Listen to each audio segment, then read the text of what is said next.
Hello, everyone, and welcome to the Collegiate Esports Commissioners Cup Mid-Atlantic Invitational. I'll be your host today, Paulie with the hype, Paulie hype dash Paulie, if you will. So you can call me whatever you like. But this week, of course, we have the Mid-Atlantic region, and we are claiming a winner in each of our 4-game titles of Valorant, Super Smash Bros. Ultimate, Rocket League, and Overwatch. Each one of those winners will qualify for our grand final event, a LAN. Finally, we're going back to LAN May 7th and 8th at Gateway Center Arena. That's coming up in just a few short weeks. So each winner will qualify for a bid to our grand final LAN event. Today on the agenda for the Mid-Atlantic, we have, of course, Valorant, lately the most coveted game in collegiate esports. All the tryhards are in this one, and it's just so much fun to watch. So we have two amazing commentators up on the schedule for today. We have Orbital Casting, the guy we use for all the game titles whenever we need him, always in our back pocket. Make sure we keep Orbital for the ride. And of course, finally making his Esports U debut, it's going to be Rich Rad live on the mic with Orbital. As we take a look on the group stage, we have Group 1 is going to be Caldwell versus Concord, and Group 2 is Stockton versus West Virginia University. So without further ado, let's throw it right over to Rich Rad and Orbital for some Valorant Collegiate Esports Commissioners Cup action. Over to you guys. Thank you so much, my friend. It is an absolute pleasure to be here alongside Orbital. It's been a while since he and I have been next to each other, but we're looking forward to getting this Valorant action underway. Orbital, I'm feeling pretty great going into this Valorant cast. I'm excited as well. I mean, last time we were casting, we were throwing dodgeballs, and now we're going to throw bullets around. It's going to be a fantastic time. And again, the group stages are always where things are set. It's where teams start to differentiate themselves. And of course, in best of ones, you never know what's really going to happen. No, not at all. But again, they're all fighting for that amazing opportunity to go to a live LAN at that amazing Gateway Center Arena by, Hawks G League team. It's got to be such a huge opportunity for these players just to feel and know that they have that opportunity ahead of them. And, taking a look at just over the course of these groups, again, 8 teams total, 4 in each group, fighting their way to get that #1 spot to be able to enter into that. And again, May is only around the corner, so they've got it real close in their peripherals to be completing and participating in. It is, and to be able to go to a LAN is a whole different scenario as well. These are teams that are really looking to get their experience in as well. Playing in front of a live audience brings drastically different stipulations than it normally would, and to be able to have that opportunity to be able to put yourself out in that position, it means a lot to a lot of players that are hoping to be able to further their esports careers. So I'm very, very excited about these opportunities, and Esports U, of course, putting on all these over multiple titles as well, not just Valorant. I think is a huge and amazing thing to be going on. So I'm very, very excited to bring you to be here with you as well, and to be able to cast these first 2 matches. Absolutely, as we're going to hop into the agent select here, looking to see what kind of compositions we're going to see coming out, whether it's something of comfort, more so in the meta, as we're going to be entering into Haven first. And from what we have confirmation of the picks and bans, we do know that it's going to be Concord on the defense first. And able to talk to Peyton, their manager of Valorant and their coordinator, has been involved for 3 years, really talked about a lot of the individuals on this team and what they've really been working on over the course of these weeks leading up to this. And they're kind of like this diamond in the rough team that is really looking to step up and show that they are worthy enough to not only perform well within this specific region, but also be able to claim that *1 spot so that they can be offered the opportunity to be at that live LAN. And to start things off, I mean, going up against the likes of others within your region really does give you a little bit of time. A 3-year program tends to bring with it a lot of connotations, right? It's a lot of, I want to say, history behind it. In esports, 3 years is quite a long time, right? You have first year groups are usually like first semester is what I usually look at in collegiate aspects. That's where it really hits the ground. That's where you have all the opportunities. Second semester or the latter half of the year is where you're trying to push forward. And then from there, it just takes off, right? You're taking a look at a lot of these opportunities and a lot of these players coming into play for your squad, and you go, okay, it's really happening. And then by year 3, you're looking to solidify the base. That is where a lot of these groups, you're working with maybe second-year students, maybe even third. And in the collegiate, you're really hoping to have a solid foundation. So I really, really like the point that you pointed out. Hopefully a 3-year program group is able to have some amazing opportunities ready and waiting to go and can give us a great showing here in game 1. And with Peyton, again, being there for so long, she is, basically emphasizing the same thing that you had as well discussed, establishing themselves, focusing more so on improvement versus just building the foundation of the, students in and of itself. And even got to talk about their in-game lead, Troll, who is kind of like the pop-off individual that you will just literally see somebody come out of nowhere and make everything completely turn on its head. So that's an individual I'm really looking to take a look into. But to even further know that they've recently just had, some new additions into it, where Troll, Cap, and Male have been the longest group of 3 amongst one another, just recently bringing in Dawson, and again, just making sure that they can get Noaz, who is I'm speaking about, and then also their other player, again, that is in here, Zevzi. They are the 2 individuals that have really had to try and synergize and be able to build a cohesive plan. And they've entered really well into their lineup and have been really performing at top levels and have a really, really confident nature to them, and looking to be able to give this first round of Caldwell, a decent run for their money. And that's really the fun part, because again, no matter how established you are, it is still a best of 1, right? And that is something that I really, really like to see. There are some teams that specifically excel in best of 3 or best of 5s, right? You talk about some teams and they take a little bit to rev up. You want to see them in a best of 3 to kick things off, because game 1s can be a little bit shaky, right? And so for Concord, you were talking about Zevzi as well as Noaz, who I love the name, by the way. It is another way to look at it is no WASD, no movement whatsoever. So I love it so much. It's a great name. But there's so many different opportunities for them to be able to work with. On the other side, though, we talk so much about Concord. Caldwell are looking to do the exact same thing, right? Maybe not as established, or maybe even more established one way or another. They're hoping to prove themselves here. And remember, this is a group stage of 4. You are looking to beat out, I believe, 3 other teams. You want to make it into the top 2. So starting off with a win is vastly important. The best way to think about it, it's another best of 3, right? But against a fresh roster every time. So for Concord, yes, this trio is hoping to make a mark, but Caldwell are hoping to do the exact same thing, and it all has to start off with a bang here. Haven, one of the more intricate maps as well. So both teams hoping to lay it all on the line right out of the gate. And Matt specifically from Caldwell talked a little bit about their nerves going into this. This is actually their first season to ever really play competitively in Valorant, and they know that this is a new environment. And there are some others, on this team as well that have had prior experience, whether it be in CSGO, most specifically Peter, who is that IGL, that leader for the team that has previous competitive environment experience. So that is giving aid to this team. But again, when it comes to know somebody like Matt, who's like stepping into this role, and even talking about their history of, I really, watched a lot of Halo. I watched a lot of other competitive play, and Valorant is an option that they had, a part of their school that they could really dive into, put forth a lot of effort into it. And, going into this, the one specific thing to really just kind of note as well for Matt is that they're actually going to have to be playing on an agent that they don't typically play. They are such a dominant Raze player, so now they're going to come out with the KO specifically to try and adapt into this composition that can work alongside what they also claimed very much with Peter on this Jet. Very, very level-headed, aggressive type of, chaos that they can work with, and seeing how it's going to play out, especially on this defensive side. It's a strong call as well, right? You're talking about how Matt really likes that Raze and likes kind of that, not initiator, but the duelist coming out here. But Valorant is also that game of ever-changing motions, right? Depending on the map as well, you can sometimes see a player very specifically pick up agents across the board.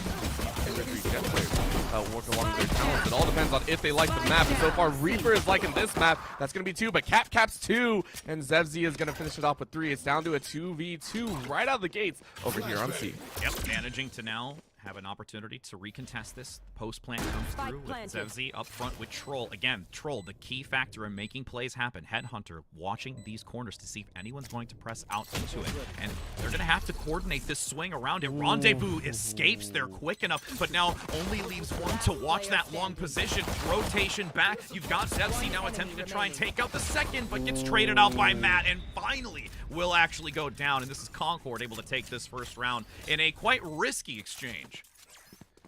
That was one of the more dangerous ones I think I've ever seen, and I have to give credit to Caldwell for actually pulling off an early stop, but unfortunately Reaper was not enough to kind of finalize that. And of course Troll living away. Troll's known for their resilience, living on 1 HP, quite literally got away by the skin of their teeth, and it was a fantastic move, right? And Concord, again, this veteran squad, this veteran roster, as you were saying, with 3 out of 5 returning, you're hoping this synergy can work well.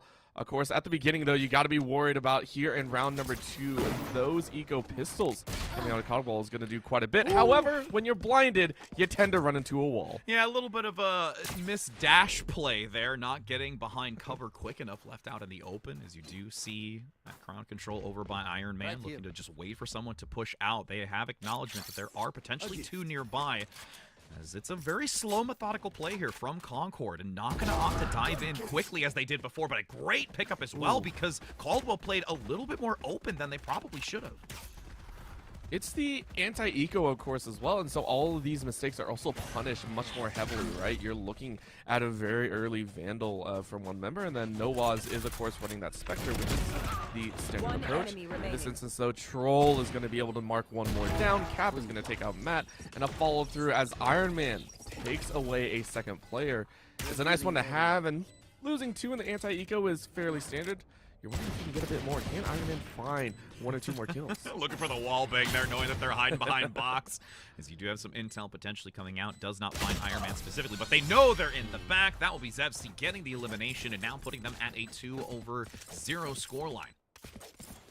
It's a very standard scoreline as well, right? This is kind of, I always like to call it the standard opening of Valorant. This is where it can get a little bit dicey, though, because usually the first 3 rounds fall something like this, right? It's the 2-0 for whichever team got round number 1, and then round 3 with the eco coming out of the I want to say, winner so far, means that the opposing team, the current team that's sitting at 0, is going to sit with the full buy, right? You can see it right there. Massive weapons online, so we should see Caldwell be able to come away with a round. Concord, of course, going to try their best to deny that on their own attack here. Little bit of an oddball shot there. Sova lineups always amaze me. Sometimes they just don't land true, though.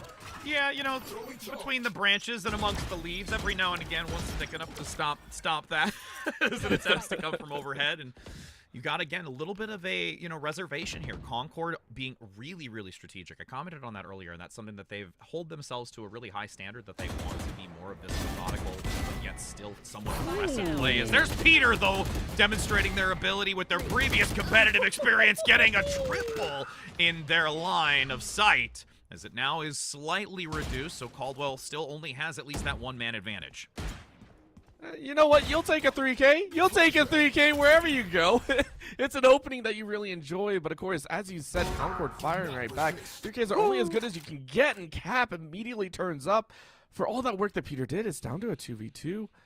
And can Concord actually push up? That's the big question. You got the kills, but you don't know where the remaining 2 members are. So Caldwell spreading thin across CNA. They are going to hear the garage actually looking true, and this is going to be the chance. Can Matt spray down both? Yes, you do. It's a full house of frags between Peter and Matt, as they're able to take it back, but not without heavy losses. 3 lost in that exchange. And this is where it's going to give Caldwell a real opportunity to bolster their morale, because again, Matt at the start of this said that they were feeling nervous, that they weren't really able to feel as confident because they know they were working on so much. Peter here getting an early lead for this team. That IGL just showing dominance on this jet play. Does go down despite it, but Matt towards the end of it, able to get these 2 kills, specifically closing out this round, has definitely been a confidence booster for them, as they are about to go into this next round where they can feel a little bit more comfortable with their economics. Enemy suppressed. Yeah, this is also where I always feel that the game starts to actually branch out. This is where we start seeing all weapons are hot. This is where teams should be bolstering up, and it really goes to show, who is going to have the main advantages. And right now, Peter is still wrapping true. Again, currently first kills off the board, has the Bladestone available if you want to pop it up. But with the deep flank coming in here, they weren't expecting it. Peter picks up a 3K, looking for one more, is ready to go. They line up and almost lock it down. 4K for Peter, and Iron Man finishes it out.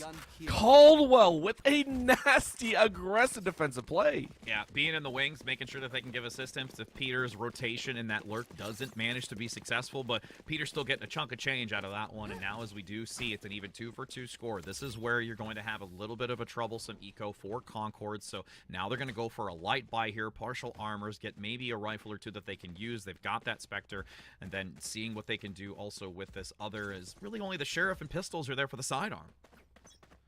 And this is, again, the standard. The question is, again, can they pick up any of those frags? At this point, you're more just trying to knock out the eco from Concord, right? You want to knock around the economics that they have, the creds that they're currently saving up. So you're always hoping for 2 to 3 frags throughout these rounds as well. If you don't, you're looking at Concord being able to carry over a massive amount of money into the following rounds. And you can hear the 2 out of 4 is already prepped by Trolls saying, look, we're going to give this our best shot, and we're going to try and kick some butt.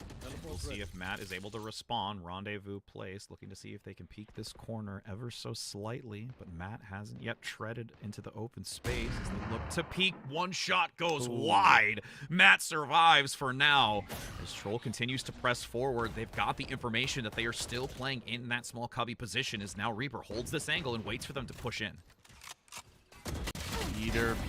Peter again with the mid flank is absolutely annihilating them. Troll is able to take Matt back. Reaper is going to find him in garage, and it's down to a 2v4. Caldwell really enjoying this layout once again, but Troll takes a snap peek. 2 out of 4, ripping away Peter's life there. It's down to a 3v2. Troll looking for at least one more before the teammate gets there with the plant. Even though Caldwell do have the players up, Troll is immediately going to turn it with a 3K. Yep, Troll being that MVP player that can turn everything on a dime if they find an early lead, and with that tour de force giving that really, really great angle to be held, nobody checking their corners as effectively or even ready for how they've been consistently playing. Now Cap's going to lead in with the null command, so there is more than enough dominance to keep presence around this position. A lot of util committed even into the corner so that nobody can get there, and again, it's solely now on to that last remaining player. Baba pushing out into this open position. Might look for a gentle tap onto this for the defuse, but knows that there has to be either some in this corner, and doing a very good job with this slow pace, making sure that there isn't anyone near, but has to address soon because they are going to get a little bit too close for comfort as they push out. Rendezvous maneuvers. They still get the pickup down the long position for C. But at this point, they have to commit. This is going to be such a danger. They get it. The timer. It's going to be so close, but they will not be able to get it in time. I don't believe it will pop just before it. What a worthwhile effort, though, from this defensive position. You know what? I give it to Troll. Troll was looking for the ace. It was not given. But it was dang close, 0.12, and Troll, again, at the very end, I want to point out, they lid with such a sliver of HP. This swing in here, Peter has done so well. If this mid position cannot be taken care of, this might be a problem for Concord later on, but Troll here on C's site, laying it down with the 2 out of 4, so the operator, if you will, getting 4 kills early did cause Baba to be stuck in this situation. You can see Troll on almost no HP there and still able to flick out, cause a little bit of a distraction. That's what you do. You play the time. So well done by Concord. And the other thing, too, is when it comes to Caldwell on this defensive position, they seem to be networking out a little bit further. There's the op, though. You don't have the tour de force anymore, but you still have the op ready for that next round after how close it was and saving it. Matho playing very, very out in the open to see if they can get value. A little bit aggressive here, so they've reduced numbers on this defensive side, and they're going to be really spread thin here to compete against Concord. Yes, they are.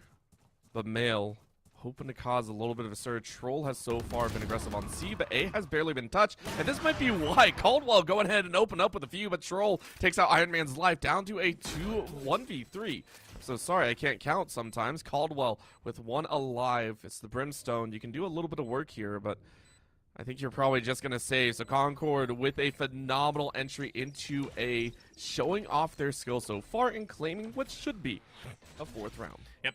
They're just going to sit back. They'll keep their economics for the Brimstone, but looking at the bigger picture, and when we've seen this consistent Caldwell positioning on the defense, they like to lean out a little bit. Peter's been the one to play more aggressively into the open space. I like how Concord have been more to respond to that aggression that's come through, allowing them to more so wait for this, you know, uneasy aggression or maybe impatience that Caldwell has, looking for that forward momentum. And Concord has been taking advantage of it. And if there isn't this little bit of, let's say, reservation from Caldwell moving into these later rounds, I think it's going to continue going into this direction. And they have to be more, let's say, reactive than, I think, overly proactive, because it's catching them out a little bit. On defensive, I think that's very, very true, right? And I think it stems actually from Peter's excessive wins in the mid, right? Whenever you have a player that pops off this hard, it tends to bleed over into the rest of the players. And actually, that's what you want.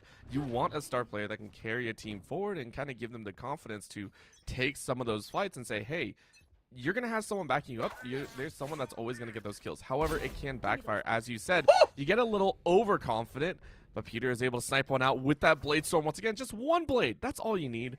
However, as you said, the rest of the team needs to be ready. The rest of the team needs to be prepared for the fact that sometimes Peter is going to go down and the rest of the team is going to apply appropriately. You can see him flanking in on all sites and ensuring that they have the main points covered. No one over-aggressing right now. But yeah, this is what I like to see. Again, Peter still hesitant, not over-aggressing. I like this because they have the numbers advantage. They can cover more space with this, and depending upon where Concord is going to dedicate their time and rotation to, since at this point, they're indecisive. They're not really sure because they're waiting, as we've seen before, Caldwell press out in this. So if Caldwell just holds, they get this round. I have the spike. They would, at the expense of 2 ultimates as well, and we do have to keep track of the ultimate economy. This is the first time Caldwell, I think, are actually adding it in, but Peter, again, containing that mid, is able to take 2. Baba this time with the 2 of the force. Big, big weapon with big, big kills. Holding down C once again. Kind of rivaling that side, but Noaz is able to take out Baba. And again, this is a 2v3, although normally we'd say Caldwell has this. Concord have done this before. Lots of util thrown down that long hallway, and the gunfight goes the way of Reaper with the blind. However, Troll is going to find one. Can he get the other shot? No, he can't.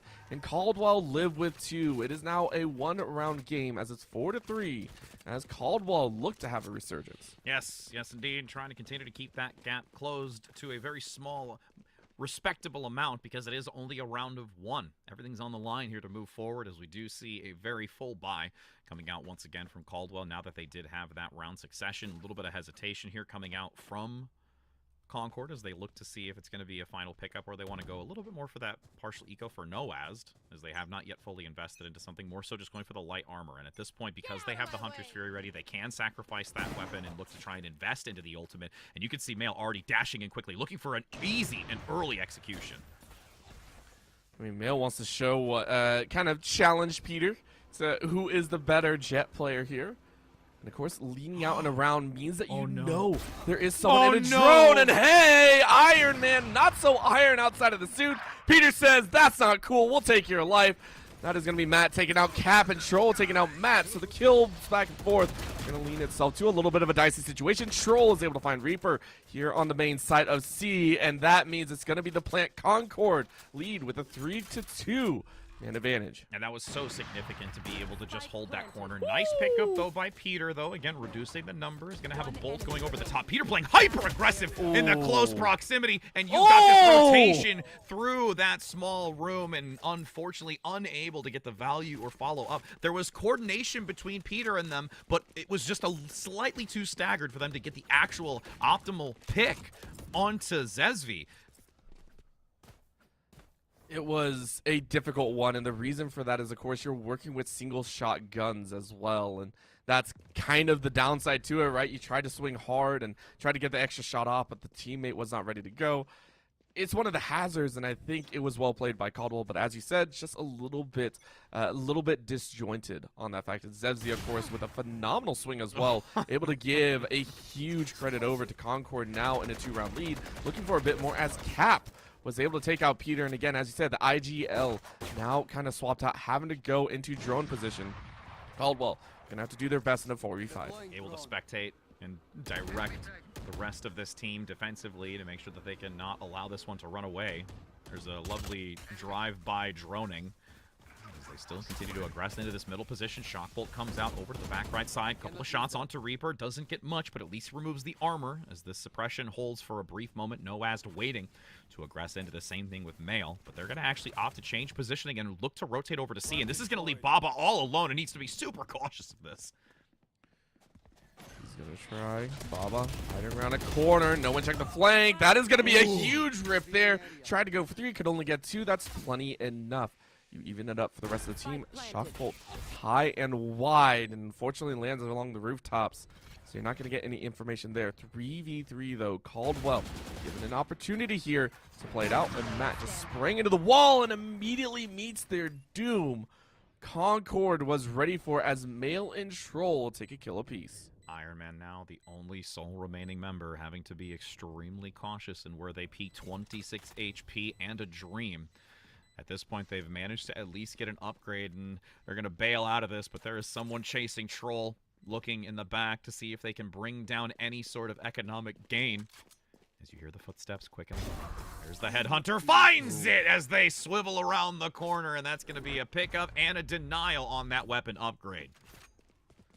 Oh, that one hurts. You could have left the weapon, right? You could have let the weapon go through, but it's the right move. Concord, of course, don't want to leave anything to chance here, as the early stages were incredibly close. This is the first time that we've seen anything larger than a 2-round lead for them, and so they're very, very excited here. Concord sitting at that halfway point, and if they continue through, especially with this eco coming out of Caldwell, they should be pretty happy, right? This does feel like it should be a 7th round opportunity, and they can look to start stacking up from here. Of course, you don't want to go to the dreaded and haunted 9-3, but if you do, that still gives you a massive lead to start things off, so we'll see what they can do here. I mean, look at this aggression. It's going to have 4 look for an entire group for a lurk. The only one that's staying back is the solo jet play from Peter as they reconvene towards that side angle to go through the narrow corridor. But Troll has a long angle here with that op to make sure that nobody presses out, and gains 1 already so far as they have an opportunity now to try and collapse into this. A lot of util tossed in. Cap gets another. Cap gets a second. Oh my goodness, this is just spelling disaster here for Caldwell as they're only down to 2.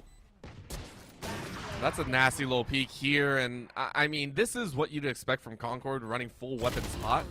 But you didn't expect it to be this clean. A flawless round victory means Caldwell were completely shut down and dominated, and Concord reading that round perfectly, saying, hey, we know that you're not going to really have any weapons. However, we know you like to push in some scenarios. So Troll rightly holding back on their own defensive positioning. That's how Peter actually was able to get a little bit of a steal back in the earlier rounds. So appropriately adjusting for the stuff that's gone on in this game. Concord really showing their experience here. 7-3, looking for one more large round before we look at a half swap.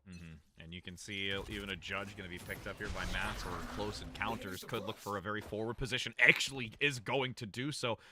As you see them hold the inner position, are they going to tread into the C-long position? Troll not opting to just yet, but if the shot comes through and goes in for the reload, a pickup from Peter, gets a second, wants the third, and gets it! Able to get the wallbang earlier, and now Troll is able to punish them since they are actually knowledgeable of where Peter continues to aggress. Let's be real, Peter's showing off a little bit of style, got 2, and then got away with a cheeky third. Probably shouldn't have happened, but that's just Peter, right? At this point, that's going to be the catchphrase. That's just Peter. Peter pulling off some of these fantastic plays. Of course, the rest of the team has to step up, and one of those players was Reaper, and it's another full house. These two have been so pivotal in some very important rounds, and I really like what they're doing here. Caldwell now sitting at 4, looking for one more, and we got to watch this again, right? 2 swings, and then the wall. You can see it right there. Mail did not peak fast enough to be able to clip Peter before Peter was able to take out 3. It was quite damaging, and it gave Caldwell that opportunity. And now as we continue to see them try to close the gap, we will look to be more so focused over by that C site, since it has been most repeatedly attractive to Concord, and having Troll manage that long lurking position. Tour de Force goes for a shot. Peter able to elude that damage. Daggers are ready, and the dash comes in up front. Concord blazing forward, blitzing onto this point, but Peter up close. Impersonal gets taken down by the wall bang. Lots of damage spewed, and shall runneth over from Concord, and able to get this into a post-plant situation. Just a nasty, nasty aggressive play, and I think that's the right call, right? At this point, Caldwell has, as we do see Reaper, unfortunately trail into a 1v3. You aren't really going to win that one, so Concord play into an 8-4 half. A fantastic score to be had, but I like the adjustment. So something that I really want to note there, and I don't know if it's going to continue into this second half, Concord have realized that they can't beat Peter in the direct head-to-heads in the first confrontation. In the first gun duels, Peter is going to win probably 7 to 8 out of 10 times, right? That's what we've seen multiple times. That's actually how we've seen Concord lose 2 of the 4 rounds that they lost so far, right? So the adjustment was made saying, hey, we know Peter's going to push. Let's just out-push on the other side, right? It's the close-in on the weaker pincer side, which at this point sounds like the other 4 members. And I think it's appropriate. So very nicely adjusted. Let's see if that continues here into the second half. And if Peter decides to go 1v5 man mode through it. And Peyton highlighted that. We talked about it at the top of the broadcast when it came to methodology and control and understanding their opponent's weaknesses. And they have been able to exploit what Peter has really been able to do for this team. Peter now dashing in quickly. Double bursts come through. A lot of great pickup damage, but is going to be traded out. As I say that, you finally see Concord able to take the advantage. Your frenzy's in hand. As it's only Baba remaining. The headhunter looks for the shot. The shorty in the distance dwindles the health value as they've got some support from Troll in the back, and that'll be a defensive win here for Concord, putting them up 1 more. I love the attempt there from Caldwell, trying to take a page out of Concord's books and really laying down the opening aggressive stance. It's the stat check, right? It's a skill check coming out here. Caldwell go, all right, let's see how good you are on the defense. And Concord go, bet, run us that pot real quick. And they take 1 and looking for another one to put them in double digits. So Concord really hoping to extend this lead of 5 into 6 and continue to work with it to take their first game here in the group stage. It's the great way to start off when you talk about the group stage. It's a long haul ahead of them to get to that final position, to have that LAN opportunity, but getting a win here out the gate and making you feel confident for the rest of the tournament is key. Troll barely able to get the rendezvous to escape after the shot goes wide. Baba now still in that middle position, playing aggressively, peeks out of the smoke, goes down from Troll once again with that headhunter. It's a very, very nice peek. Again, Concord coming in clean, decisive. However, Male, unfortunately, is going to get the swing. You dance right past, but thankfully, it's a save round coming in for Caldwell. So 3 shots with the classic in the back is not going to do as much as you would normally hope.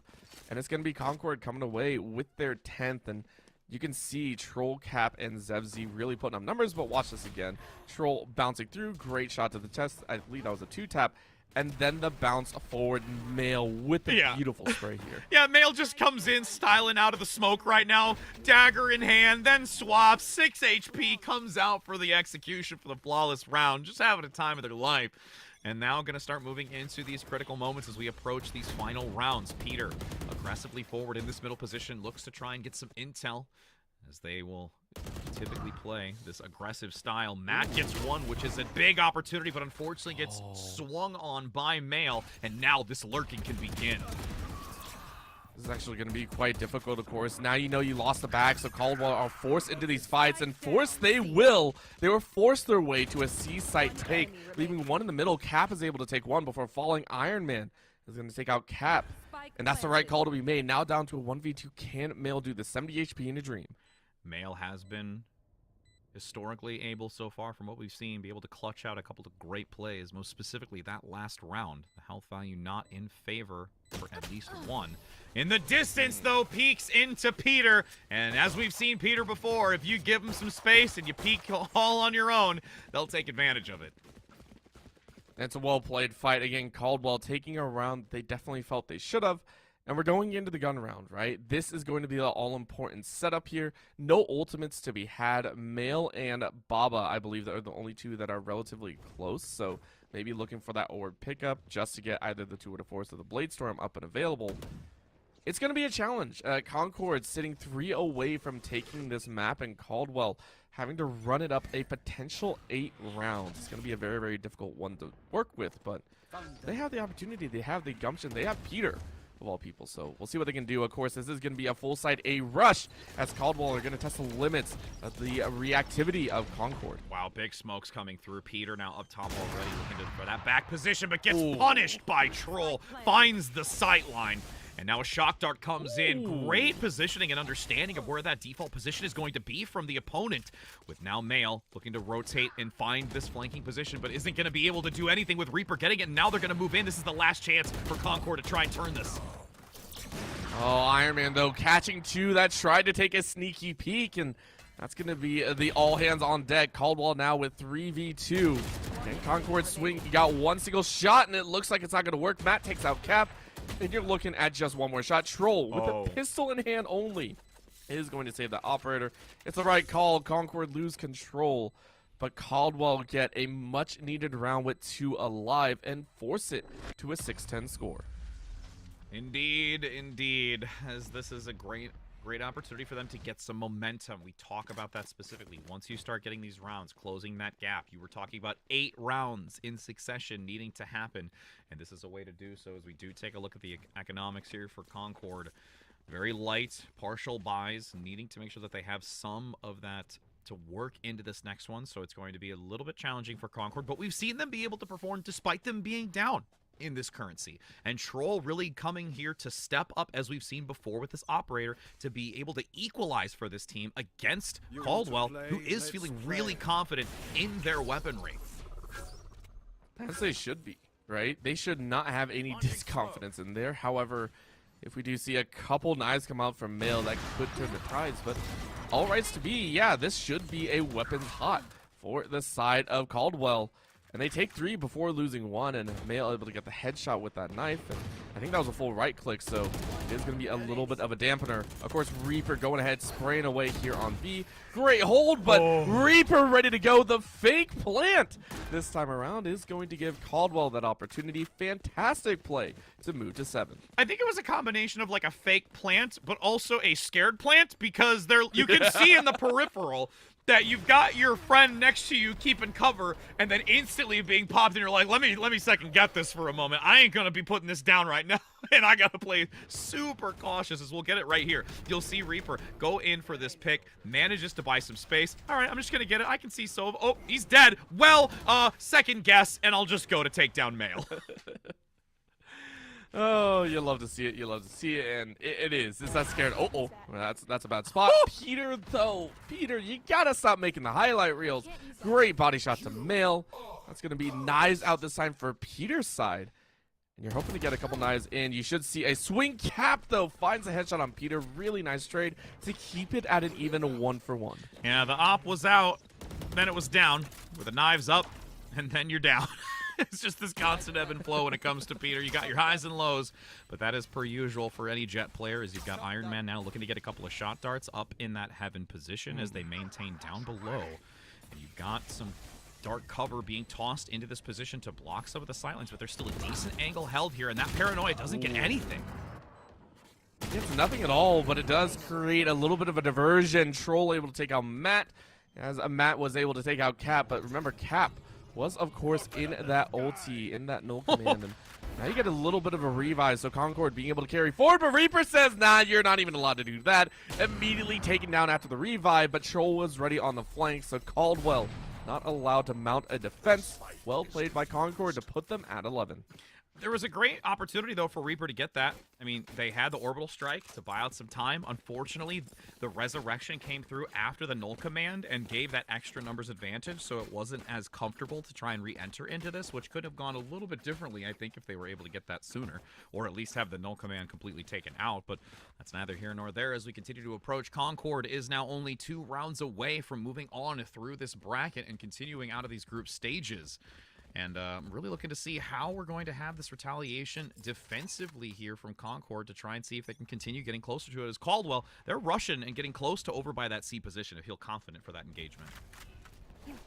They are rushing a bit, but they have to clear garage first, or else this is going to be a three-person rush. Male saw someone go by and didn't take the blind shot, so that means Peter is allowed to have free roam, and anytime Peter is allowed a little bit of a window of opportunity, they do run with it. However, Troll, who has now put up a 30 bomb, I believe, or 29 just about, because Cap took that 3K.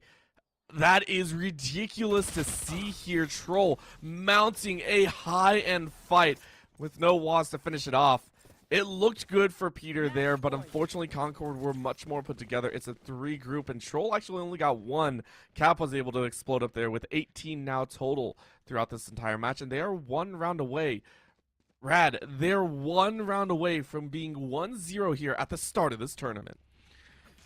It's do or die now. Concord feeling comfortable. They're feeling that they're resting themselves in their chair, leaning back a little bit, but maybe that's the best opportunity here for Caldwell to turn this around. And as they look to focus towards the central position, going to have a little bit of position over towards C as well. As Troll looks to get out with the rendezvous, op in hand. As Mayhel plays this inner corner, waiting for someone to aggress forward, just in the suppression radius. And Dominance now over towards this B position, but it's not going to be easy. Dark cover to lead in. Be a little bit dangerous play, but Male going ahead, open it up with 2. That's a beautiful spray down. Iron Man is going to find that kill in the back, but again, the damage has been done. You can see Iron Man bleeding out here. Just 14 HP to their own, and Concord has set themselves up for success.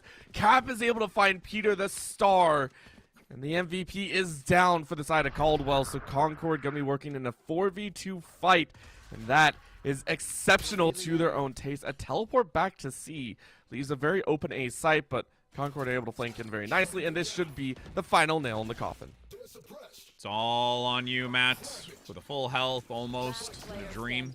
You unfortunately see your spike go down. The nerves might be setting in, but they have performed miraculously. Able to get 1 with the wall bang, but unfortunately unable to take down the 3. Worthwhile effort for Caldwell, but Concord comes out on top and continues to move on in a dominant fashion.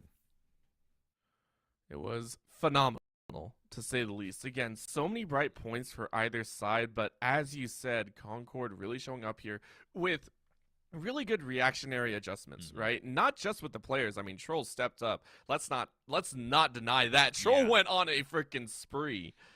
But the adjustments is what I really, really like to see. I personally am a huge fan of teams when they come together and can spot flaws and adjust to work with them, right? In my opinion, FPS games, especially with round-based systems, you have to be able to adjust on the fly, and the number of rounds that you kind of keep that adjustment to low, you know, if you see a big flaw and you only allow it to go on for 1 to 2 rounds, I think that is amazing. That's exactly what Concord did.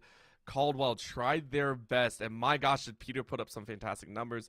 It just wasn't going to happen this time around, and Concord are able to take the dub. Yeah, adaptation is key, allowing Concord to take the win, but as you mentioned as well, you have to give some serious credit. You know, Matt, who also stepped up despite them feeling nerves, getting very, very high up on the KDA and having a lot of influence when it comes to their ACS. But yeah, Peter dominating for their team to help them out and continue to try and give them a more formidable opportunity in any competition they have later on outside of just this specific event. And with that being concluded, we do still have one more best of one for us specifically, at least, but there is still more Valorant to come. So don't go anywhere, friends, because we've got a lot more excitement just on the other side of this break.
Welcome back, friends, as we continue on. We've already seen some amazing Valor in action where Concord managed to take the win over Caldwell, but we get to actually continue the story of Caldwell as they are going to be now facing off against University of Maryland College Park. So College Park actually did also have a successful win in the previous round as well. So at this point, Orbital, it's time for Caldwell to be able to come back and gain some redemption after that first game. It is, and I mean, it's the opportunity, right? Because if they do lose this one, their chances at moving on into the bracket stage is going to be all but finalized. Unfortunately, as much as it sometimes hurts, in a 4-group stage, you are looking at least 2 wins to really solidify yourself up and above, so you're hoping for that. There's also opportunity for a 3-way tie, which is always very, very funny to watch. I'm not sure if we're going to get that, but we'll see if it does. Either way, I think you're right. Caldwell really need to show up here against another team that is currently 1-0, and I think it all rests kind of on Peter at this point. Peter had a phenomenal game 1, but unfortunately it was not able to be acted upon by the rest of the team, and at this point, that's what you really have to look at. The rest of the players kind of stepping up to bat here and making use of the opportunities Peter creates for the rest of the squad. Yeah, and being able to synergize with such a stellar player like that who has a history in other FPS CSGO was a significant part of their competitive past, able to now bring the knowledge that they have. Even though it's not Valorant directly, there are still some very valuable and necessary skills that transition over into this game of Valorant as we take a look at, just and talk a little bit about Maryland as well. They have a very, very experienced history. Dusty, who is their captain, has been with the team for 2 years, a little bit over, actually, since they've been playing. They are the initiator for this, typically more so of that Sova and Sky composition, which has been yielding a lot of value, even in upper-level competitive play. And really having a lot of synergies with these teams. As we get into now this Agent Select, we will take a look to see what that option is for composition. And we can even see the Sova coming out by Dusty, and a little bit of some uniqueness potentially going to come through, but also some very standard picks going into Ascent.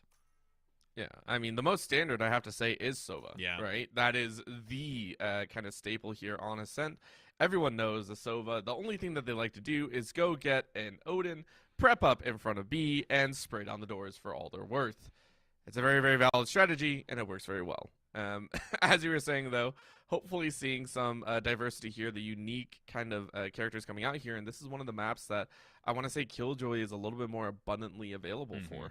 I personally am a huge fan of Killjoys.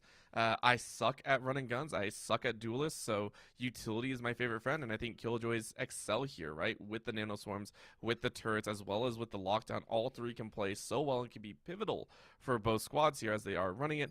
The only diversity I think we're going to see here is in that Brimstone Rays for Caldwell's side, and for Maryland College Park, we are looking, I believe, at the Omen in KO. No, we're also looking at the Sky. So quite a bit of diversity, a lot more than I expected. And, to go back to Caldwell briefly, because this was one thing that Matt mentioned even before going into this, that they are basically a Raise one trick, you could say. And they opted to play more of that KO to go into something that is more compositionally sound. At this point, feeling that they can play what they're confident with, what they know very, very lucratively, maybe even potentially why they're going onto this map, even though it might not be something that's typically dominated by a Raise selection, they could still feel very, very powerful in their positional advantage, their entries, their also mainstay to get some showstopper value. There could be an assortment of things as we enter into this pistol round, and curious to see if those kind of adaptations are going to lean into helping Caldwell feel a little bit more confident going in against a team who's already one up in their scoreline.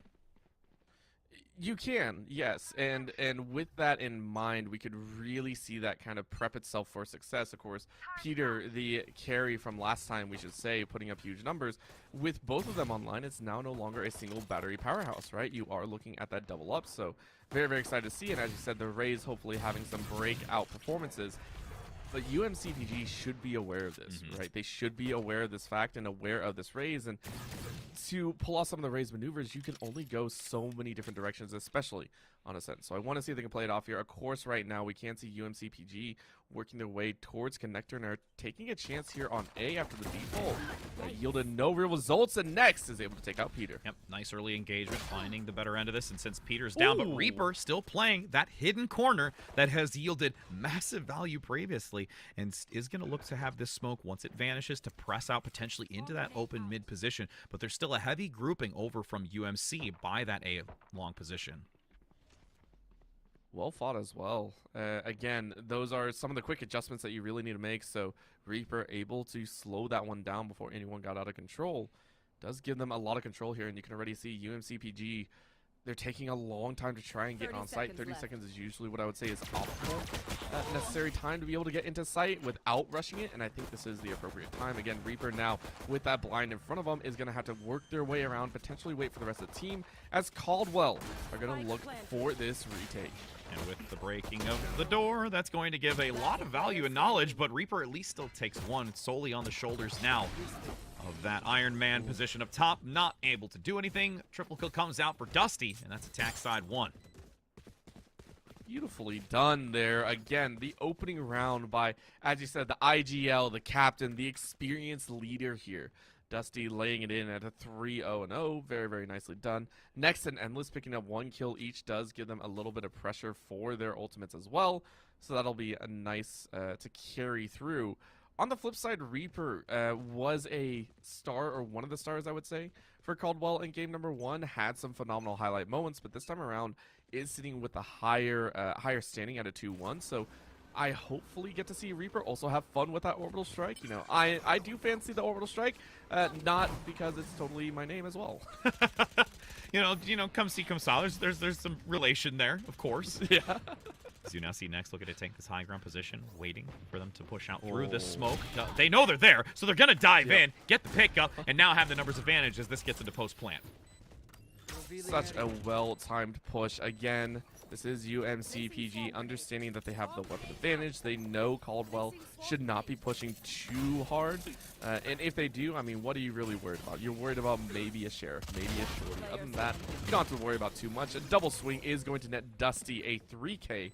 Just like that, UMCPG giving themselves a wide berth of opportunity, carrying 4 weapons over into the eco. And when we take a look at that entry over by A, it was just so swift and precise. They had that dark cover initially coming out onto the high ground. Next, immediately taking advantage of it, knowing that they will have that positional advantage, waiting until somebody presses out. You didn't see them move out completely, but once they saw that there was a toss of the nanoswarm, they're like, all right, green means go. We're going to take the advantage of this, and we're going to run with it. And from there, it was just a downhill battle.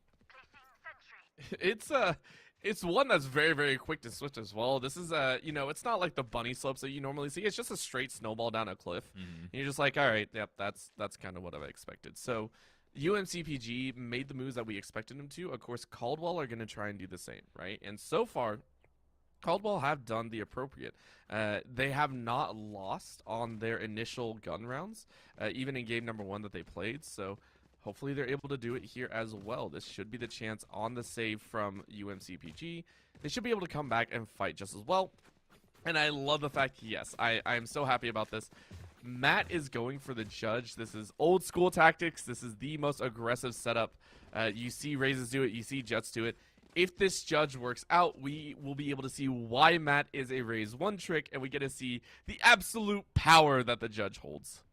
And with us continuing to wade through this tech pause, we're making sure that we have everyone all situated before going any further, since it is now a 2-round win position. This is an opportunity for Caldwell to turn this around with what they have. Still a couple of light armors. So Peter, as you mentioned, also having that close encounter with Matt around this raise, and is just going to hold this door and see what kind of value it can bring them, as there is a heavy aggression over right into it. So Matt's going to feel really confident, but can't get the shot initially as the jet just bursts through. And Next was able to actually spray that blind as well. That is not a loss that you want to have. So Caldwell immediately losing 1, and this is going to give a great opportunity for UMCPG to push this action forward. A plant with 1:20 left on the clock means UMCPG have to scramble for an opportunity, and they are flooding the rafters. So this might be a problem for them as they push 3-1 through connector, and that's going to be found out as well. Next, just flying off the handle here. Keep in mind, this is a save round by UMCPG. They are wiping the floor here as Ironman is only able to take one more time, and UMCPG are able to equip themselves with ill-gotten weapons as they take 3 in a row. And that's a very dominant performance here. You can see why they were able to win that first round, carry that confidence into this one, as though Caldwell has to try and be able to regain some focus on this map that we've not yet seen them perform at. Very aggressive positioning for UMC over towards this A position, which has been very, very cohesive. Their structure in entering onto this and just their synergy as a whole is very, very well thought through. But now they might take a little bit of a redirection. Some nice cover coming out early over by that mid position so that they can try and network through. Next playing hyper aggressive, looking for a couple of shots, but then finally gets Reaper. Oh. Next going. Go next. Go next. I want to go to the next round. That's exactly what they're saying with that aggressive peak. And at this point, UMCPG have identified that they can do this. And again, this is them keeping tabs of the econ. They know for a fact Caldwell are running with no weapons. The most that they might have is, as you see, that Spectre. And they're working their magic. ZYX, Zix crushing it here on Iron Man's side.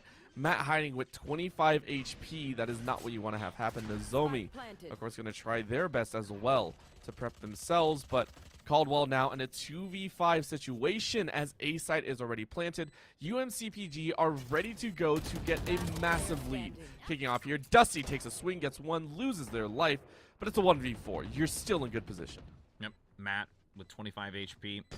At this point, just has to hope for any sort of value to potentially hinder some of the gun value that you do have here from UMC. They collapse down below. Paint Shell actually gives them some distancing to get a nice pickup early, but attackers take this now a 4-0, and even looking at what Next has been able to do, and we take a look at the scoreline, how much value they've brought. Dusty also doing the same, and Dusty even commented going into this that if there's anyone that you want to see with the highest skill ceiling, it's going to be Next. So Dusty complimenting them, but still being the one to get the better outcome, at least from their KDA scoring, and really leading this team through quite the victorious rounds. And I have to give credit where credit is due. As you said, Next and Dusty really powering through. And then at the back end, they have good reliance on the back end, right? These are not agents for Endless, Zix, and Nar that are going to give like a huge, I want to say rivalry for the top of the scoreboard. These are agents that are going to provide the utility for them. There is very rarely opportunities for compositions to be this planned out, right? And this kind of cut and dry. Usually we do see some of those more utility-based, getting those kills, right? Sometimes the Sage is a top fragger, or even the Killjoy is a top fragger. At this point, it is so cut dry, everything. You can see it. Dusty and Next are considered the carries. The utility on the back end is what is granting them that opportunity. It is bolstering their ranks to continue to move forward, and we are going to see more and more of that as this match progresses. Caldwell, of course, going to be trying to do their same. Reaper with an ultimate on hand, but the rest of the members not even close to an ultimate. You can see two charges waiting on Matt, Iron Man waiting on 2, and then 3 for Peter and Nozomi. It's going to be a little bit of a struggle. The most that they have is, of course, the abilities in their back pocket, plus some ample guns.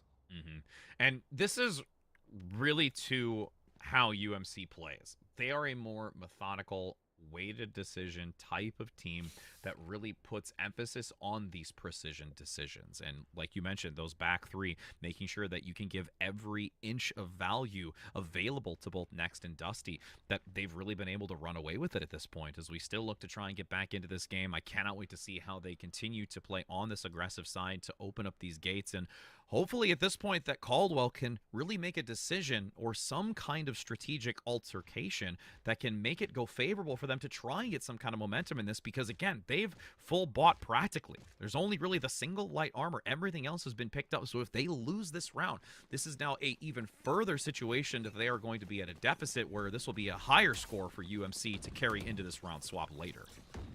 And the worst part as well for Caldwell is the fact that UMCPG are going to continue with aggression. They've won the gun round so many times, and they're still winning openers. As Dex takes out Nozomi, they're just going to charge into B, right? There is no chance for them. Peter, though, able to spring around 2. That's going to be the orbital strike coming down. Is not going to clip anyone, but does delay that fight. 3v2 still, though, as Caldwell were not ready for it. UMCPG going to go ahead, get that plant down, and force Caldwell into the retake. Iron Man in the back goes down, unfortunately. Endless gets the pick up. Now a great blind comes out for a team ace. And that's going to be another round win and a very, very challenging position to be in with Caldwell, as they have to go back into another light or partial buy here. It should be the save. It should be a complete save, you know, outside of maybe the occasional Marshall in the Spectre. But look at this rush. Again and again, UMCPG have identified the fact that they are going to win opening gun duels. They are going to win those openers. They're going to win at least a 1v1 or potential 1v2. And Caldwell cannot contest. As that is identified, that means UMCPG will continue these rushes until Caldwell will have an answer. And quite honestly, I'm not sure if I do have one. Matt does, though. That's a judge straight to the face of next to Gnar. And that's plenty to work with. Of course, that 2K is now dropped to a 1 as Gnar gets revived here. This is going to be Iron Man coming out of the smoke, and it just doesn't work. UMCPG, go ahead and run them over here on A. Yep, the excitement dissipates as it's now only 1 remaining, and they are going to continue to hold every corner here from UMCPG. That's, you know, full flash on yourself. That's fine. They weren't worried. They were just playing a little bit. They tried. There's now Nozomi in the back with a solo sheriff. At this point, hoping to just get 1, potentially either a weapon upgrade or to at least punish somehow. There's nothing wrong in attempting it as they go for the shot and get 1 with the wallbang. Endless eliminated, but there is going to be a recon bolt to give them insight. You do have Dusty getting the pickup here and another round win. Well played. And again, UMCPG are on course to be able to take a solid no matter what, because again, they're already on 6 rounds, right? This is a squad that is really prepped. Now you have a little bit more to work with in terms of have the ultimate defense, the ultimate, I want to say, over in Nozomi, and then the ultimate aggressive with the showstopper on that. So these combined can create an opportunity for Caldwell to be able to get a round back.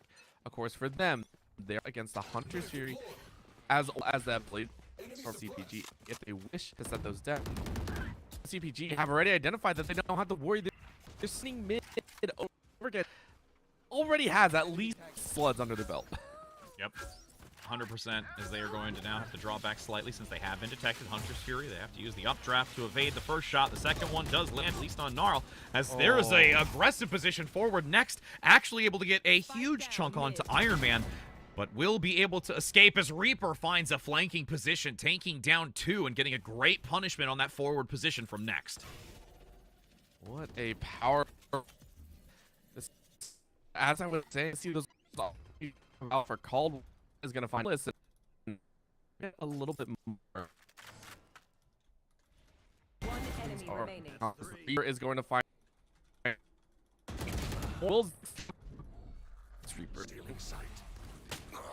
And now Zix up front into tree is going to attempt to try and find something down below. This is the first opportunity for Caldwell to be able to turn this around, but Zix reducing another. Has 30 seconds remaining as you do have this shadow going to come out, planting it into the corner. Dark cover is there. Double blast pack comes through for Matt to maybe shoot into the darkness as they peek out. Can't find the shots, and Zix comes in with a clutch, a 3 versus 1, and brings them now to a 7-0 scoreline. What? On Zix with a 4 to boot. That was every single event that you could have right there. Yeah, let's go ahead. Replay here. Zix goes ahead, gets a full play on, immediately sits it up and walks for battle, swings one, weekend, and what a phenomenal play. Being able to clutch it out means that there is a third carry now. As we said, Dusty and next big highlight players. Zix up through. Well, Peter playing forward and getting a couple takedowns, at least for their sacrifice. As there is an aggression once again by Next. Looking to continue getting pressure underneath, down in hell, maneuvering up to heaven with that updraft to see if they can find Matt, who's just about to peek the corner, gets some damage onto him, and finally eliminates Next. So it's still a 2 for 2, as the lockdown will be placed at the corner. It's going to be placed, but Nozomi, of course, sitting with only really a pistol to work with. It's a dangerous sight held, and just like that, it's been destroyed. But Matt with the showstopper, as we said, the ultimate that can turn the tides. Is this going to be it? Will Caldwell be able to stop this aggression? No, Dusty! Oh. Dusty swings it. First it was Zix. Now it's Dusty's turn to get a clutch up. What a display. And there was such a great opportunity there. Matt actually came out really big with the showstopper, managing to get pressure down underneath in hell where they had that paint canister to lock them into the corner, but unfortunately it just wasn't enough for them to get value on top of it. They didn't chip away enough health and couldn't find the angle to get Dusty before they were able to turn that completely around.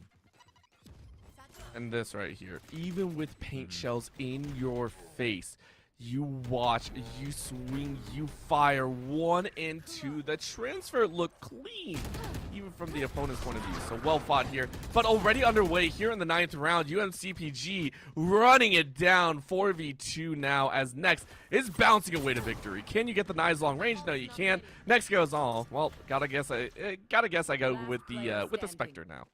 Yep, let's just unwrap my present and go continue to wreak havoc. That's the goal here. It doesn't matter how lovely that turquoise and teal wrappering is as Iron Man rotates around, checks the corner, doesn't do a... Oh, actually, there we go. I was worried they weren't going to do a full check, but they do.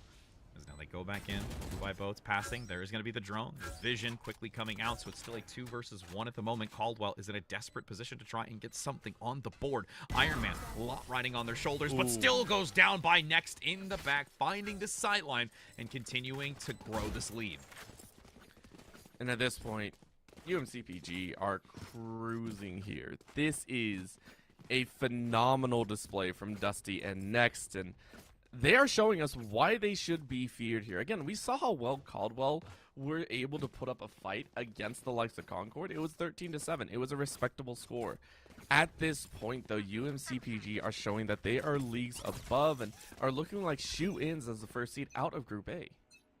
Yeah, and it's just one of those things where this is a very well-rounded overall just group of individuals that are demonstrating such high level of performance. Next, getting another one. There's a follow-up with Endless coming out of the smoke. They are just going to completely eliminate all on this position. The lockdown will be the nail in the coffin to keep everyone outside.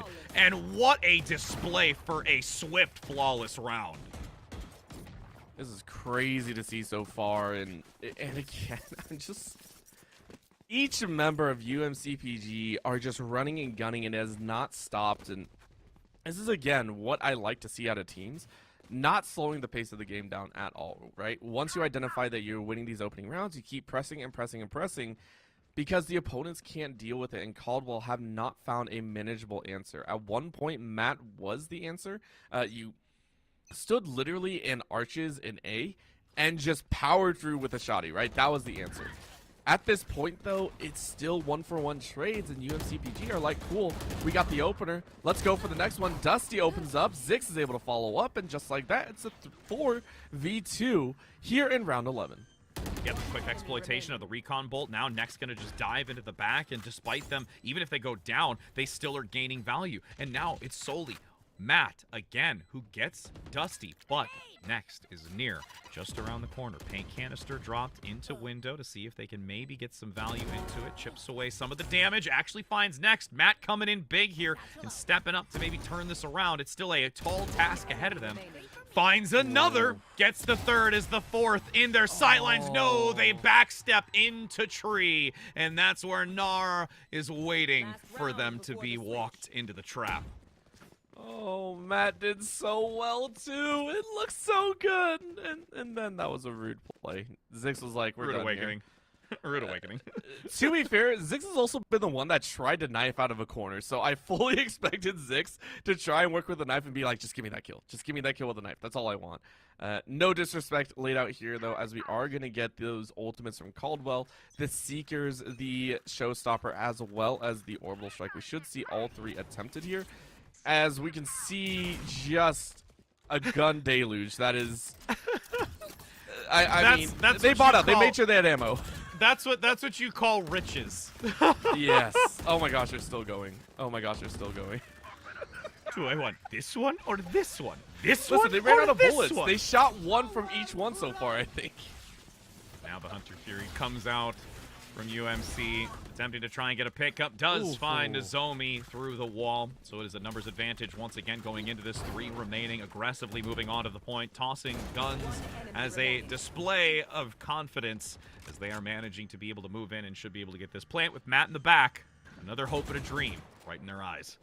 It's a chance, and you don't want to go out without a single round, so they're going to try their best. Matt, of course, prepped and ready with the Phantom.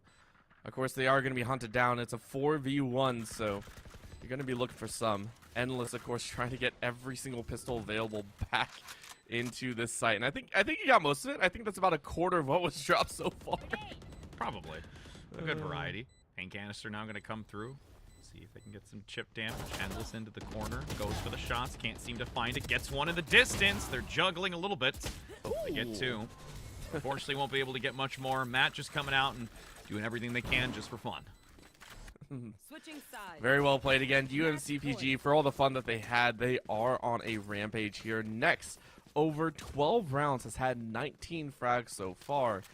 And for 3 members of this squad to be able to already have a 1.0 KD or higher, or to at least get 1 kill per round, gives us a lot of hope. I'm excited to see them throughout the rest of the tournament. This is a squad that understands what they have to do here and are prepped and ready to go for the rest of the tournament. And I just want to see what else they can do in a best of 3 as well, right? Those matches, I believe, will be going on, I believe, later on in the week. I believe that's actually a Sunday matchup, if I'm not mistaken. I believe it is for sure later in the week, but we can find out later as we do have this final match round point. It will be Friday as that next opportunity to enter into this. Nice flash comes out early. This prevents any entry onto this. Next going to peek the corner. Endless is there, sacrificing themselves and gets one with Matt taking one of their own. It's a nice little peek, nice little hit, and Caldwell, of course, being able to come out with a fancy round, but hopefully trying to get a bit more. Even though they lost a few, this is the last chance that they got. What are they going to have? Next goes ahead, powers away on Iron Man and makes it a 3 count. Matt Nar is able to finish off Reaper, and that's the clean 13-0 UMCPG, putting on a clinic here. And with them being able to take this win back-to-back, now they're feeling very confident to move their way into that spot of being able to gain that land position. But there is still more Valorant action to be had, as we mentioned, later on in the week. And honestly, between the two of them, biggest thing is calling back to what Dusty said. Very methodical, strategic, knowing and weighing their options of how they want to push in onto these points. And unfortunately, Caldwell was not able to stack up in this moment, have a lot of opportunity in the future to work themselves to refining their team. And, you know, even as we said earlier, Matt being newer to the roster has a lot of opportunity to continue growing and developing outside of this area to put forth the effort necessary to be a formidable team as they do, you know, look for other opportunities. And, you know, looking as a whole, when you talked about it, even going into this, we're talking about a almost 500 ACS coming out from Next on this. That just unbelievable high skill level player has really stepped up and showed up for this team. It's something fun to always talk about, right? And again, this is what I actually love about collegiate is we get very large disparities between a lot of these groups. We get to see players at the top and then players also entering in, and it gives those players that are working their way up a good guideline to work for as well, right? So for Caldwell's side, you were talking about Matt, you know, a player that can excel and a player that can kind of work their way forward. This is an opportunity to kind of sit back and go, okay, so I know exactly what my strengths are after game 1, and I know what I get to work towards after watching that game 2. This is the level that I want to execute a lot of my stuff on, and that's something that I think Caldwell is going to take to heart. Yes, your options are dwindling for entering into the bracket play, but there is much more Valorant to be played in the CECC. There's also the comeback, I believe, tournament later on at the end of this month, or I believe at the beginning of May, that you can try in as well. But you know what to work towards. You know the skill that you want to match later on. Now you get to take those pointers and integrate them into your own style. Absolutely. And with that being said, that is it for at least us for right now, but there's still more to come, and you will have a lot more action in front of you very shortly, my friends, with more Valorant. So don't go anywhere, because we will be having this exciting gameplay here after this short break.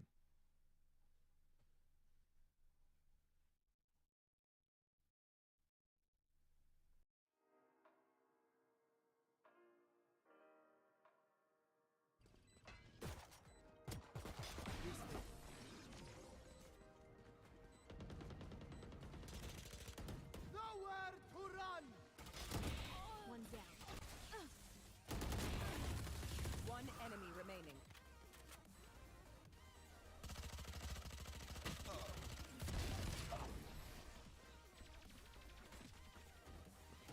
You should run.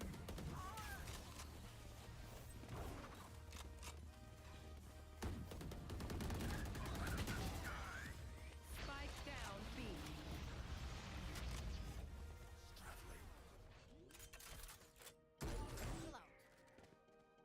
Spike planted. Last player standing. Clutch. Nowhere to run.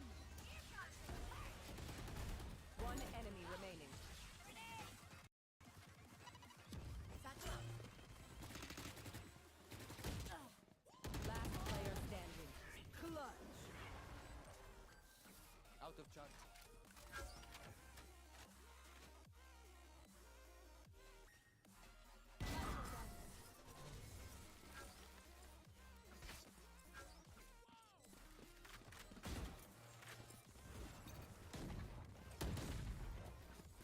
Initiated.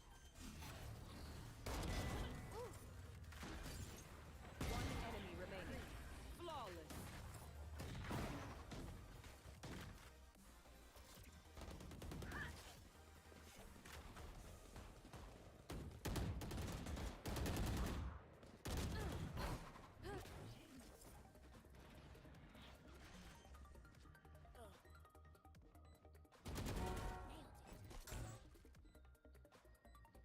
Satchel out.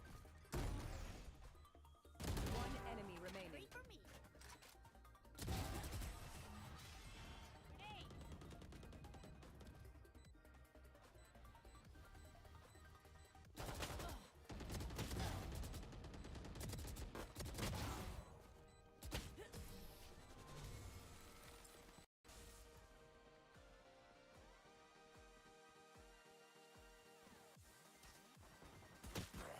One enemy remaining. Defenders win.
Welcome everyone to the CECC Mid-Atlantic Invitational. I am Camel, joined alongside me here is Jag, and we have two incredible best of ones here for you today.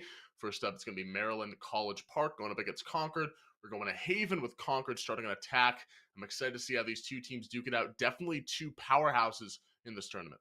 Yeah, absolutely. The group stage, it's been roaring on all day today, and already these two teams have claimed their spot in the playoffs on Friday to figure out who will be going to Atlanta automatically. And I mean, I feel like both of these teams have just had maybe not the easiest walk in the park. It's always a little bit harder to really determine how good a team is based on a best of one, because sometimes it can be map, sometimes just composition. But overall, these score lines have been very impressive. Concord, 13-7 Caldwell, 13-1 over Virginia. Maryland College Park themselves, 13-10 over Virginia, 13-0 over Caldwell. That's a very impressive shutout there. They did not let any rounds get away from them. And with that, it's really just playing for seeding right now. Whatever we've already made it in. But this could make a difference maker. Here, getting the first seed, playing the number 2 seed from Group 2 could help you get a little bit closer. So this game does have a bit on the line. Absolutely. We will see how these two teams want to duke it out going into Agent Select here already. The compositions slowly being formed. Concord is already locked in their entire lineup here of Omen, Chamber, Jet, KO, and the Sova to round things off. And for Maryland College Park, already locking in that Sky, that Chamber, and that Jet. Still two more picks to be had. Not going to talk about them. I don't want to get trolled by the hovers, Jag. You know how it is being doing what we do. But regardless, since Concord has their fully loadout here of agents, talk about them and what you're expecting from this composition. Well, with the fact that they're running both a KO and a Sova, they're going to be playing a lot of recon to try to figure out where they'll try to play more default, wait for that open, or maybe they'll just be going on to a point of people there. I mean, exactly the same way Sova, is kind of information every few seconds. You figure out where they are, the recon bolt, or with the owl drone. KO is more just like, where someone is in a general area with them being suppressed and silenced. So that's kind of, I think, my idea on attack. They're going to play very, very aggressively. There's a lot of initiation on the other side for Maryland. Both the Sky as well as the Breach will be using a lot of abilities that, are flashes or stuns. So it seems like, they don't have as much information to go off of. But if they do get some information, maybe they just see someone jiggle peek a little bit too much, they'll be able to have a lot of utility to get onto the point with crowd control. Absolutely, and here we go. We'll see how that crowd control, we'll see how they factor in this best of one here. A lot of adaptation needs to occur quickly if you want to have a chance in this, though this is really for seeding here, so we'll see which one of these teams comes alive at the start of this game. Seeming you see side push with the spike over in that general direction. Troll maybe will go for a peek over through window where to gain some sort of control, but already it'll be a slow, methodical start here for Concord, not taking any chances, trying to burn some of this utility early on. Yeah, I expect a recon bolt right away or a 0 point. We'll see which comes out first. It seems like that is going to be the bow locked and loaded. There it is. There's the information. So now they're just going to try to take on to the point. But you see already there's a big rotation coming through. Go from next. He's able to find one on Mail. Can he find One enemy remaining. help out? Find 3 kills and absolutely obliterate the site. And the retake is clean right now for UMCPG, and right now Concord running for the hills. Troll stuck up in garage in a 1v5, and it just completely fell apart, Jag. Yeah, it did. They did not really fight. They saw one on there, but the rotation was so fast, so clean. The re-engage from Maryland, they were impressive there. And, it's good to get a flawless at the beginning. It's not the end-all, be-all versus other rounds because, odds are they're not going to buy anyway. You're probably going to full buy yourselves here with some Spectres, maybe stick with a Sheriff or 2, but in general, you'll be buying yourself. So, it's not the end of the world to get wiped there. Right now for Maryland on this buy round, I really want to see them not lose more than one person. If they want any chance of contesting the bonus round, when Concord will be able to get a full buy themselves, they have to lose less than 2 people, I'd say, is really the go-to if you want to try to get 3 in a row. Absolutely. We'll see if that is the case. Already here is the first roll being used. Next, Spallin instantly disappears the chamber. It's good for 1 already. Next, using that Marshal to its fullest effect, grabbing that early kill and potentially gain some space through A-Long if he so chooses. But regardless, the spike is still being left behind. Concord trying to work through mid here, work through some of these extremities, Jag, and clear out this utility. But you see how Concord, they're so scared to go anywhere. They have no idea spots are. They have no idea where these players are. So you're just basically walking potentially into the meat grinder. It's going to maybe be a jet dash or some sort of utility combo to get all sides. Yeah, and I'd really love to see them play this round how they played the last round, actually. Just run everyone at one site, try to overpower them, because you've got less weaponry, but maybe you can just do it strength and numbers. But at this point, they've played for so long that they've just kind of staggered themselves out. Now they're all going to try to approach this B site, already down 2. Here is Zix next. Endless all action. Another flawless here for UPG. 2-0, as you expect, and the kills do come through. And, well, Jag, they completed your quest.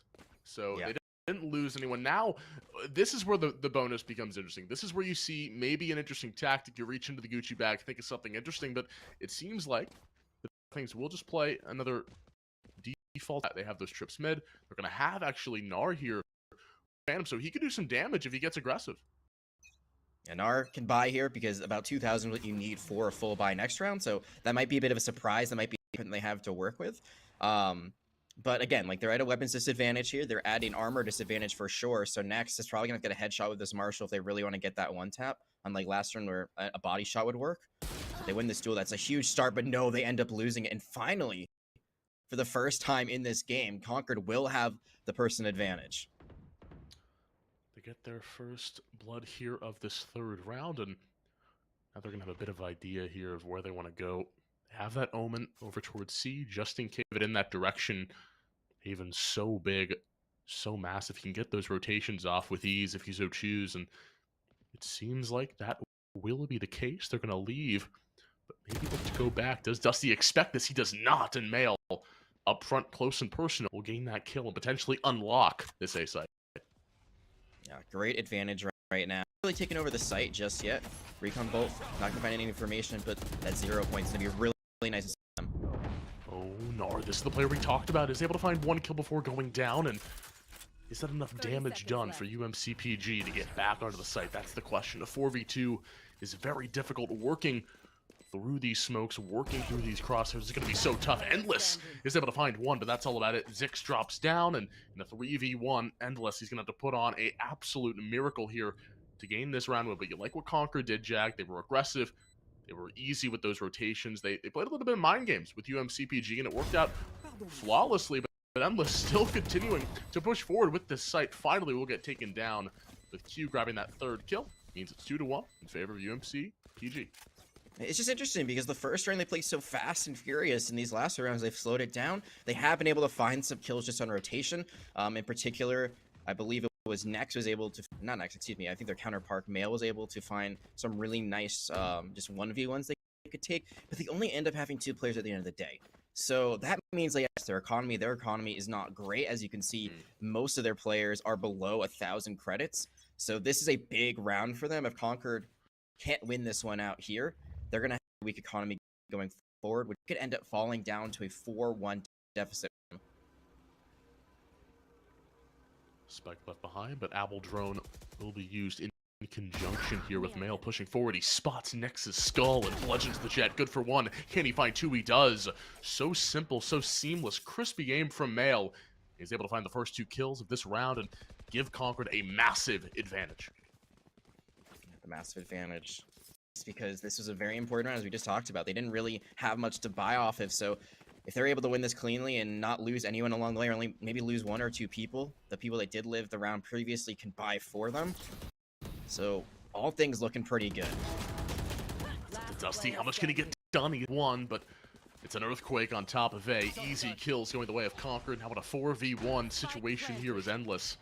Will try his damnness to stop some sort of maybe potential push towards himself. Looks like a couple of darts will be lofted over in his general direction. A couple will find their target. But again, Jag, it's the aggression. It seems like Concord are playing with a lot more pace, a lot more confidence, and they're going to be ones. If they're able to win that, especially with the way that they're aiming, it's going to be scary for UMCPG. They're going to have to find some other ways to deal with push if they want to survive in this game. But fortunately for them, they will save this. And that's all they can really do at the side.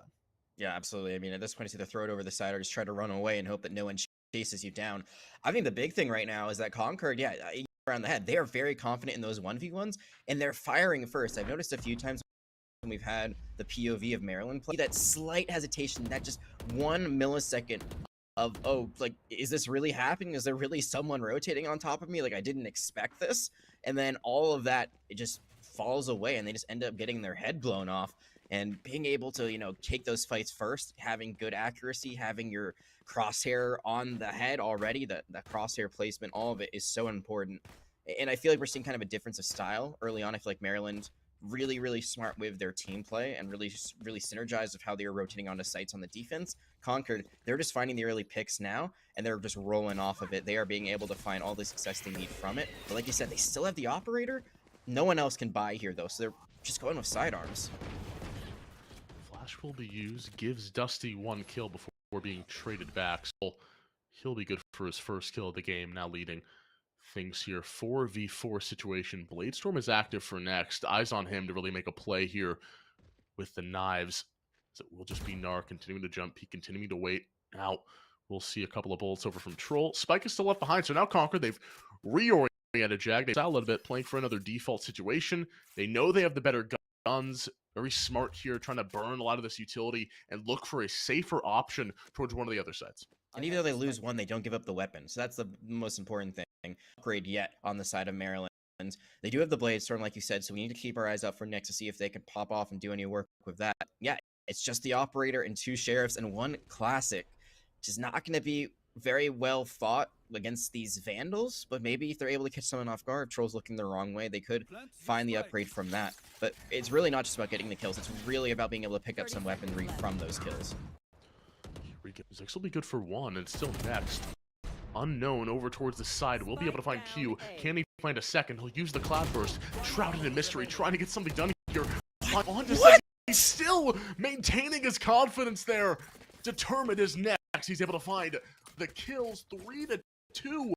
This Jet, unbelievable. That's what you need to see at this defensive hold. No shot that just happened, Cam. No freaking shot was that. That is a 3K. Okay, so this first one, that is just a nice duel. That's 1. But then after this, like, you get the headshots, you get the reset, so that's huge. You're paranoid, you get a cloud smoke, you're being pincered, you just use everything you have. You get the weapon upgrade, and somehow you win off of that. The fact that they don't collapse there, Concord, that is a display, and I think that's kind of what I was talking about before, where they're winning in the 1v1s, their mechanics generally have been just as good, if not better. Team synergy is not there. They could have just gone for the 2v1, they never do it. Elevate on top, over towards B. Here we go. Mail now. He'll use the Bladestorm himself, along with everything in the kitchen sink being used here for Concord to push forward. Steadfast going towards B. More aggression here coming out of Mail. He finds the daggers. He shanks every single member. CPG. It's a flawless for Concord, and they take it by the throat. The jugular. B is contained. Concord things up at 3-3. After giving up what was a thrifty round, that's a very nice way to answer. There's no economy for Maryland after they full buy, and you just kind of show up yourself. Mail says, all right, I see what you did next. I'm about to show you what my Jet can do. Gets a 4K when all is said and done. Doesn't buy as well, so their economy personally is looking really nice and healthy, and all things are evened up. And they don't wait. They don't play for default. They just run on to B. They take over the site because they have all of that recon ability that they can use. They have so much information based off of that, and that's what they use to lead themselves to a round win. We're back here. The same scenario. Will they expect next to be so close? And he opts in to use the dash to get away to safety, but in the meantime, Endless drops on the opposite side of the map over towards Garage. So Concord getting this early lead. Can they find more? They do.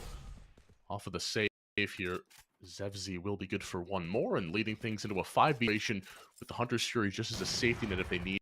But they have, it's only 1 next, has that Vandal back pocket to use. It's going to be another difficult economic situation that UMCPG have put themselves in, as C will be the target. Let's see if they go fast. Seekers are available here, but I would not use them. I mean, Dusty, you can actually see it, a sliver of health, like maybe 5 or less right now.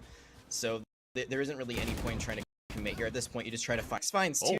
That is down thing. But I'm not sure if they can really do much more here, especially because they're found out by the Owl drone. At this point, you're just living, but next could get the ace themselves here. They called the sun, like, oh my goodness, what is going on? But the Seekers, they don't come out. For Acquire an ace right here, right now from next. 7 HP, no dash available here. The plant will come in from Troll. He'll TP away to safety as next. Just a guessing game here. He has no idea where these players are. A ridiculous flick catches the Omen, a 4K for next. And he's looking for it all. Does he spot Troll? He does not. Troll sets his feet, takes aim, and fires next. The miracle ends there, but holy mackerel. Jag, break it down for me. Next is just built different. Holy wide joy is what I would say to that. Think about if Dusty got that weak, or maybe just didn't peek out that angle, that could have been a huge round. You saw they were trying to go for the Seekers, that ultimate that would stun up or locate where the enemies are located on the side of Concord, but they die in the middle of trying to cast it. They don't get it off, so they still have it for this round. That's a big thing to say, but because of that, Neck caught out while in Garage, gets chunked down by a wallbang shot, and they only have 7 health. You know, so many things went right for Maryland. Last second, the final hour, so many things go wrong, and that second thrifty round will be denied. Good news for them, though. They do have a full buy. They also have 4 ultimates. Concord has 3. I feel like right now what we see for Maryland could be a little bit more advantageous. I'd love to see the Seekers come out. All the time.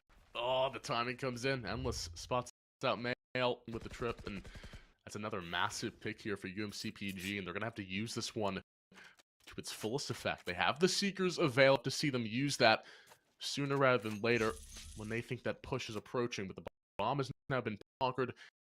They have that Hunter's Fury available. They can even go for an Omen TP if they'd like, maybe to the back of the site, maybe towards Heaven if they really want to, but it seems like they're just going to have Troll posted up in mid, looking for a kill here. We'll spot the scout. At least knows where Dusty's location is, and we'll back away to safety. Very slow, methodical push will now lead its way over towards A. The presence of Next will be detected. They at least know where his general location will begin. The Seekers will be used to deny this push from Concord here. Smart strategy with the util, but it's going to be a full rotation, Jack. Yeah, it does force out time though with this full rotation, so that means they'll not have a lot of time really to set up on this point. It looks like C is the destination, a bit surprising, but I guess with the Omen from the shadows, you can just completely take that over. They know no one is there, which would be a very difficult retake. Endless, they get onto the site, this could be huge.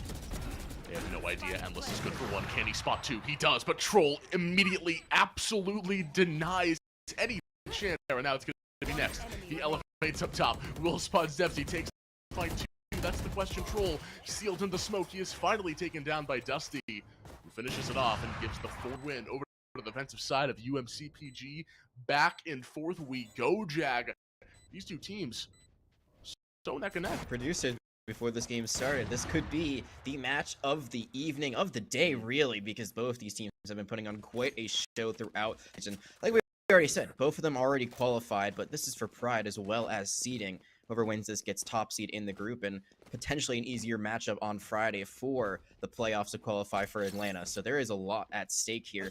And again, it's the 2 different play styles. I mean, Concord for the first time in a while are down a person, and even though C is completely given up, the way they retake that, I mean, they open it up with the breach utility, they get a stun onto the site, and then they're able to actually hit a really nice paranoia and then use just a very nice blade storm on top of that. It all kind of play hand. You can see that they are very awesome to each other's play style. Well, they spot 2 there through Garage, so he could be the target here as we see Mail pushing up through that general area. Nar will be good for 1. Can he wait on the blinded light, use it there, along with Dusty's help, trying to get another peek, but he's over in mid, doesn't want to take his chances with Troll hawking down to this area. As the spike being left behind, Jag, it means that Concord once again going for the burning of utility, but again, they're in a man disadvantage, and especially considering that's Mail going down, one of your main initiators, one of the main players who have gotten majority of these kills on those entries onto the site. It's going to be tough to get onto. Assuming the Hunter's Fury is going to have to be used if they really want to fully invest. We'll see. I just feel like they look better when they go for the full rush, like when they just run onto a site and try to take it over. When they try to play for default like this, they play a little bit too scattered, which means even when, you know, they do damage, generally they haven't been able to find trades because of that. Also high for Maryland, so some of that damage can be healed up.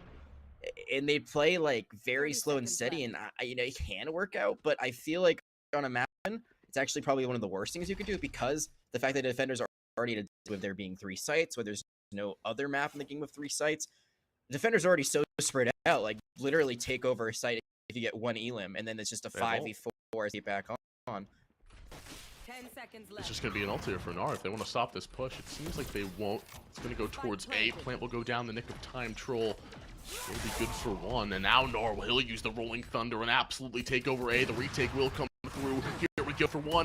Endless another. And this is easy pickings for UMG off the back of the Rolling Thunder. They have one more to deal with. It's Troll. He'll try, but Dusty deals easily. The defuse comes in for PG. They'll pick up the scraps, but it's a 5-4 advantage from side. What a retake in conjunction. Rolling Thunder. Out, and they do. It's exactly like the last round, really. I mean, they're down a person, but still Concord finds a way onto the point. Merits for the retake, and then nice combination of utility and gets thrown in. They've got a double operator setup. I don't think we talked about that at all, but that is very dangerous and deadly. The comp that Maryland has, a lot of Jet players have moved over to the chamber. They play very similarly in terms of they have kind of ways to get in and out, and they are controlling sight lines. So the fact that they have both sides means we could see a lot of double op setups. Right now, Next is on that next level. Absolutely. And let's see what he can do here with this op. His name will be watching over for A long, and this time around they're back to this default setup that you didn't really like, Jag, and it's going to be tough. You know, with only one ultimate here, they have the Hunter's Fury. Still, they've had it for a majority of this first half of play, but this double op setup, because Concord, they really, you know, loved pushing through these extremities, through C long, through A long. It's really been how they've gotten a majority of this site control. But the fact that Endless, the fact that Next are here with these operators, it's going to be very difficult. And once this Aldrin just come out, the smoke drops. Cap gets capped on the head at the flash out. Didn't expect it. The dash will still come in regardless. C will be taken, but you're in the same situation, Jack. A 5v4, and the retake's going to come through. No garage control, not looking for the potential for, which isn't happening anyway. The one thing that I'm a little bit concerned about right now is you see that Next is actually in the mini-map, so it's a 4v4, but that's such a nice combination of the stun as well as the paranoia. Mid.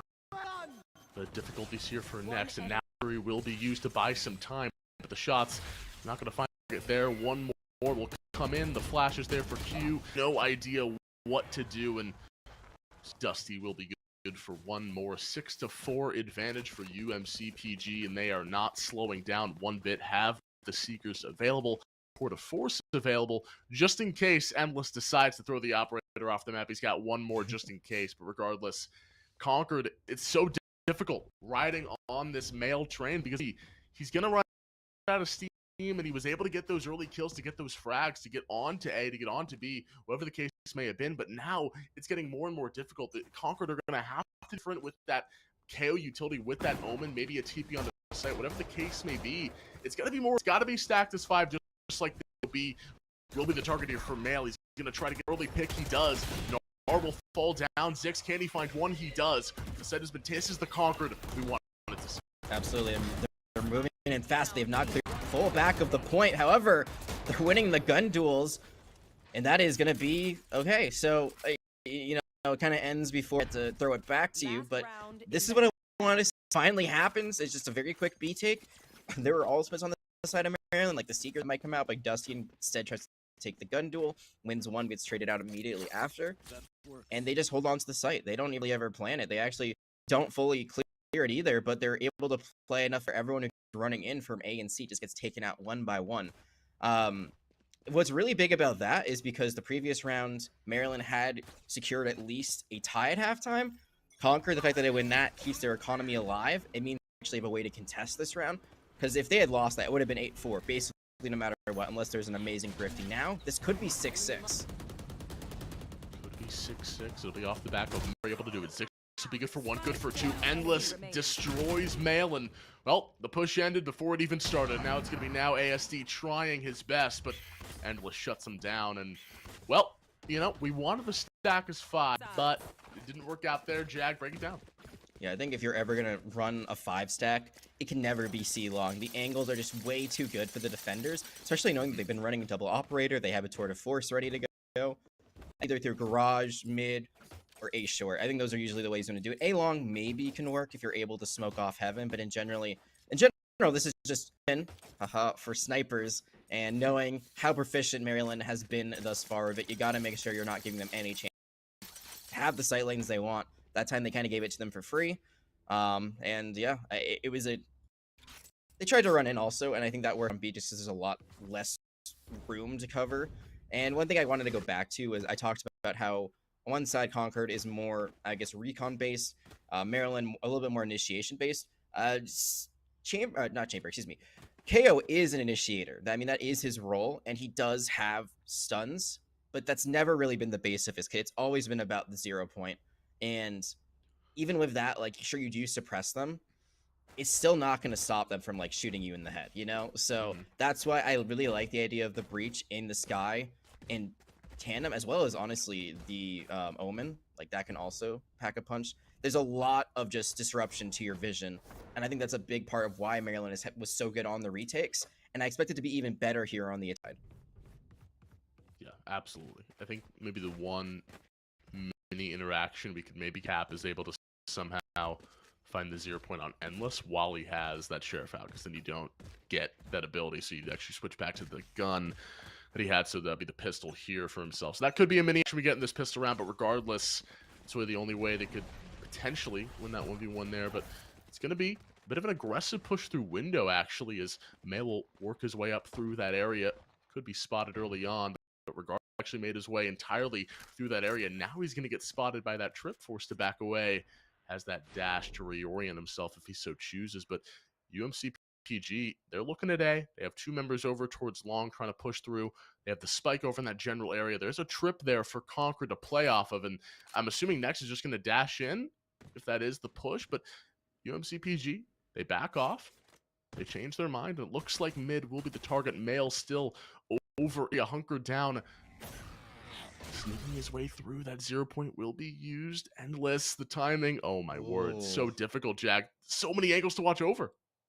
What's crazy about all this is that really, if there had been a push on to A, it would have been a pretty winnable situation for Maryland. They had only one member currently there, which is the Chamber, but they have not committed at all. It looks like now they're actually going to be going for it at two different angles. You see them looking at A short, and I think the Chamber actually just teleported out, so use the tether to get away with the rendezvous. So that's a free cap. That's a free way to plant the spike. And oh, this is such a good angle from Endless. We'll mail check it.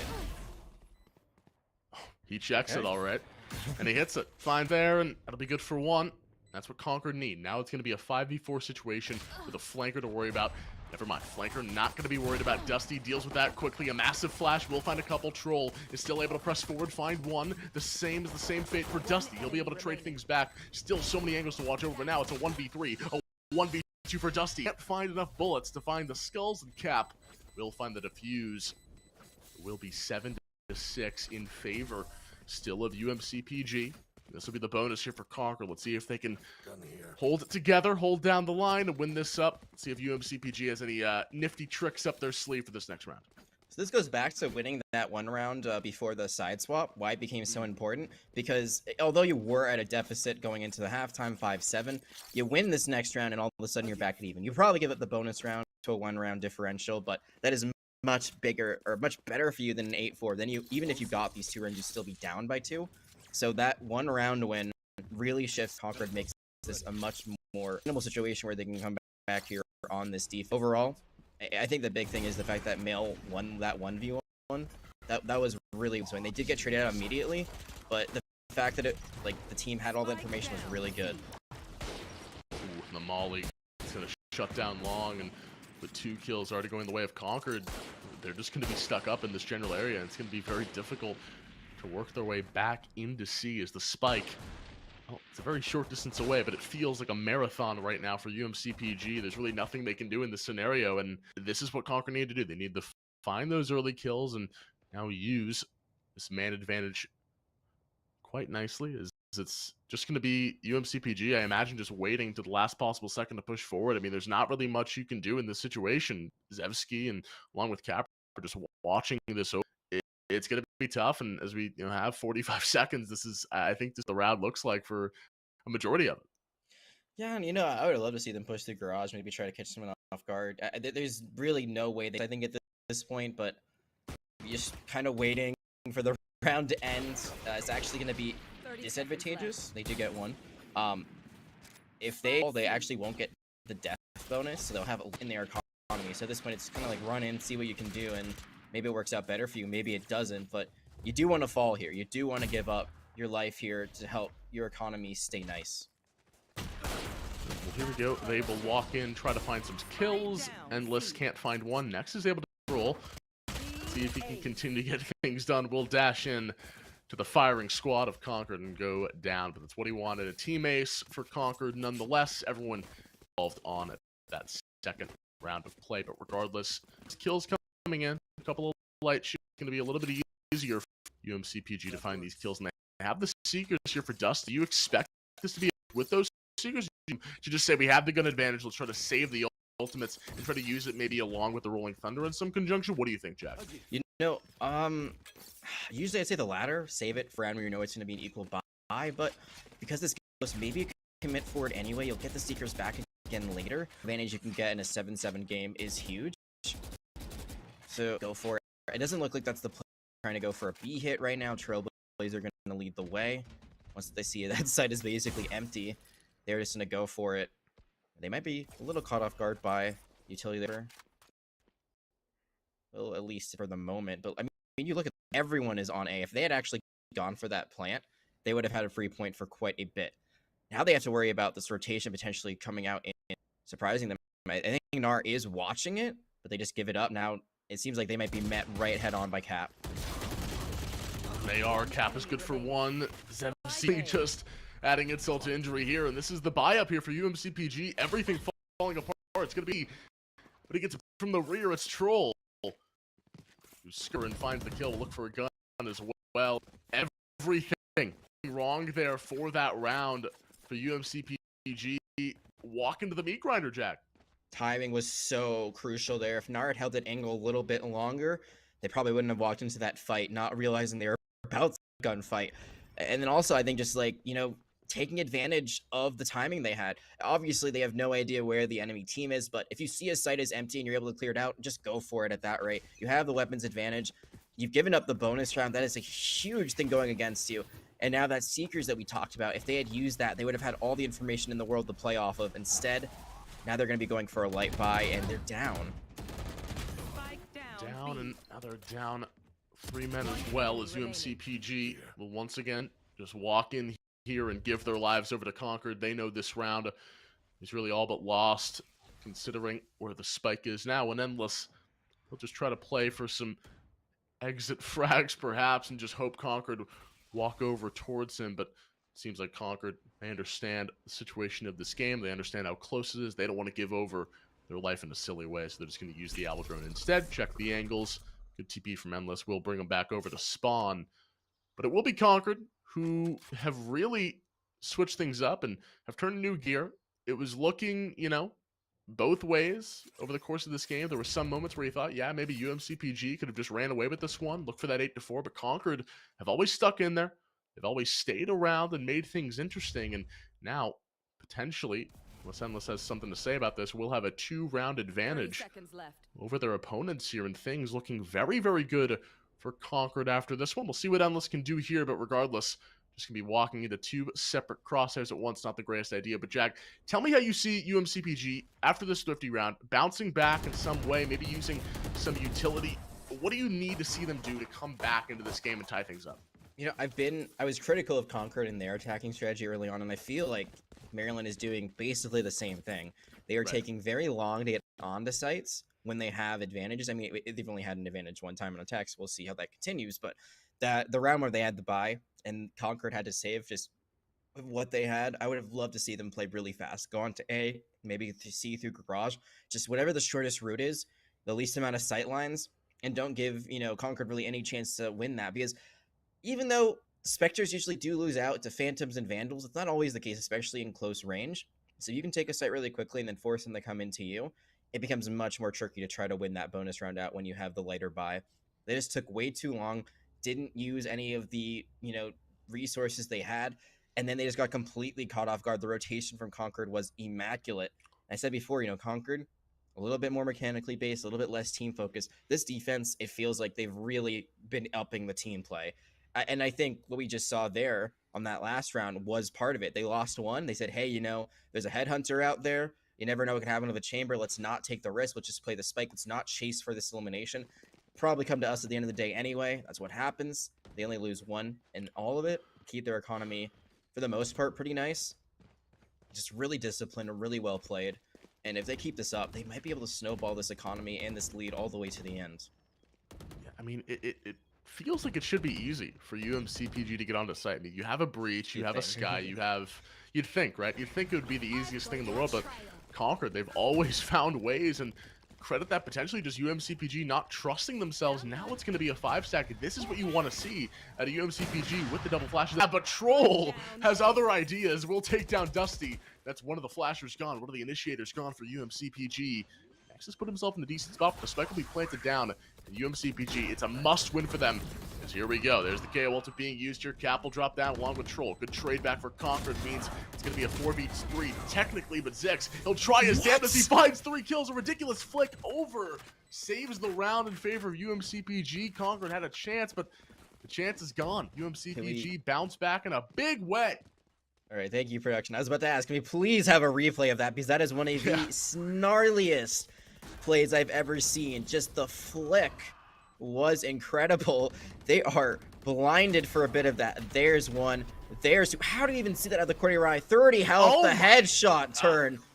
Zick just absolutely keeping Maryland alive in this series. If they lost that one out, like you said, it would have been not quite a death sentence, but double digits almost would have been in the, oh no, it would have been definitely guaranteed for Concord. Maybe even more than that. Now Maryland, they can buy here on that win, and they still have 2 ultimates to their name. That was a huge round that could shift all the momentum their way. Huge round. Pivotal here for the second half of playing. UMCPG looking to move through Garage and try to get something done here. Mail will be good for 1. Long-range logistics for Mail. He finds 2 kills out of it. Takes down Dusty, takes down Next, and Concord doing a much better job in this round here, Jack, and just winning their 1v1s. They win them there, and it's going to be a 5v2. Difficult for UMCPG to bounce back into this one. They do have that TP available, but I doubt you're using this one in a 2v5. And I mean, that really just seems like the difference here, as Zix will scrape together a kill onto Cap, but it just seems like Concord, you know, sometimes they're winning these 1v1s, sometimes they're not, and that really has been the difference maker. You know, Concord love this team play. They've continued it all day long, but this time around, it will be UMCPG going back over towards A, looking to get a free site take. We'll see if they can, but Troll's still waiting over with this op, and we'll find his first kill. I mean, I feel like the team play has really stepped up from attack to defense. I feel like on the defensive side, on the attacking side for Concord, it's a little bit more just like run and gun. The way they've been holding these sites, the way they've been playing angles, and the way they haven't rotated, like I really like that. You see that they're not instantly moving on to a different site when there's any sort of noise or interaction that's been happening. I mean, Troll was on that A site basically the entire time, just waiting for a potential rotation. And with the tour de force locked and loaded, ready to go, absolutely just deletes everyone who's left from Maryland. It just feels like they know exactly how to play this defense, and they are making it work so well. They have gone double digits, which means 3 more rounds, and they win this best of 1. They get that #1 seed. One there. Oh man, that is rough. Really rough there for Mail. We've all been there before. Don't worry, bro. It's all good. 5-4 here for UMCPG is a gun upgrade for Gnarl. We'll see if he can get something done here. And with that breach utility, with those flashes, it's a free admission on towards A, but the spike's over towards C. So it's all a bait and switch here. It's all a ruse, Jag, and it's worked wonders for UMCPG. The Mirage has set in, and while they have found advantages on the site, it seems like it doesn't really seem like Maryland knows what to do right now, because, I mean, the spike has been played at C. How do we get into this? There's still someone rotating through the back of A, and defenders spawn. Like, this is just all over the place. It's looking great right now for Concord. It is a 1-for-1 trade, though. There's the trade for Next. Dusty gets involved as well. Now it's going to be a bit of a difficult spot for Troll with this operator. He's been stuck on automatic for a majority of this game. This time around, though, just too many angles and too many players that are shooting at him. So UMCPG pick up their 9th round victory, and it's been Concord for a majority of this second half. UMCPG have found ways to get their act together. It's a few rounds there, a few rounds here, And we'll see now next. I imagine he will just look for maybe a full shield and just go for the knives if he wants. I don't think he has enough, so it looks like that'll be the case. Yeah, I'll just go for the knives, let the eco be in a bit of a better spot next time around. So I'm expecting the Rolling Thunder along with the Blade Storm here, Jag. It's got to work. It's got to be nice for UMCPG. 9-10 situation with next having this Blade Storm, but it's spotted. Oh, it's rough. It's only going to be offline for another 2 seconds, so they will get it back. Now they have it, so it's not going to be like the KO Ultimate, the Null Command, where it's going to be just consistently silencing them over and over again, so that's the good thing. I mean, we saw it next time with these Blade Storms. That triple kill, one of the greatest plays I've seen in a while. Wow, paranoid. But so far, no fights to be had. You know, they say never bring a knife to a gunfight. I think any Jet player would disagree with that statement. They have the sight. Have positioning. They have not gotten that plant down. There it finally is. And oh, Troll at the last second pulls away from, I believe, their operator. And then that just leaves them completely vulnerable. Brutal timing right there. And that could cost them big. It's a 3v4 and just safe. They're not confident. The Rolling Thunder's available. You still have the Blade Storm active. I think this is smart. It is from running Concord. away. Yeah, this is smart. I mean, 9-10 situation. You're going to tie things up.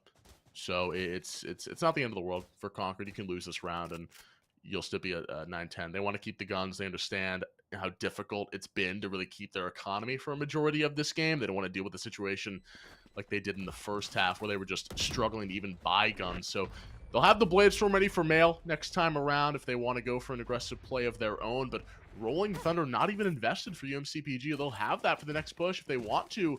So all things considered, it's a good save for Concord. It's a good start for UMCPG. Both sides getting really what they wanted, I think. That's a big coin toss, I think, for Concord. I'm not so sure if I agree with that save, honestly. I do see that there are some lower economy, so I think that Mail's gonna have to go for the Blade Storm like we talked about. I guess it's the play to make there, but it's just so close score wise, and considering it's a best of one, there's very little margin for error here. So maybe they force that 3v4, it works out and they're able to secure a round that they shouldn't win. They do decide to just play for this round instead.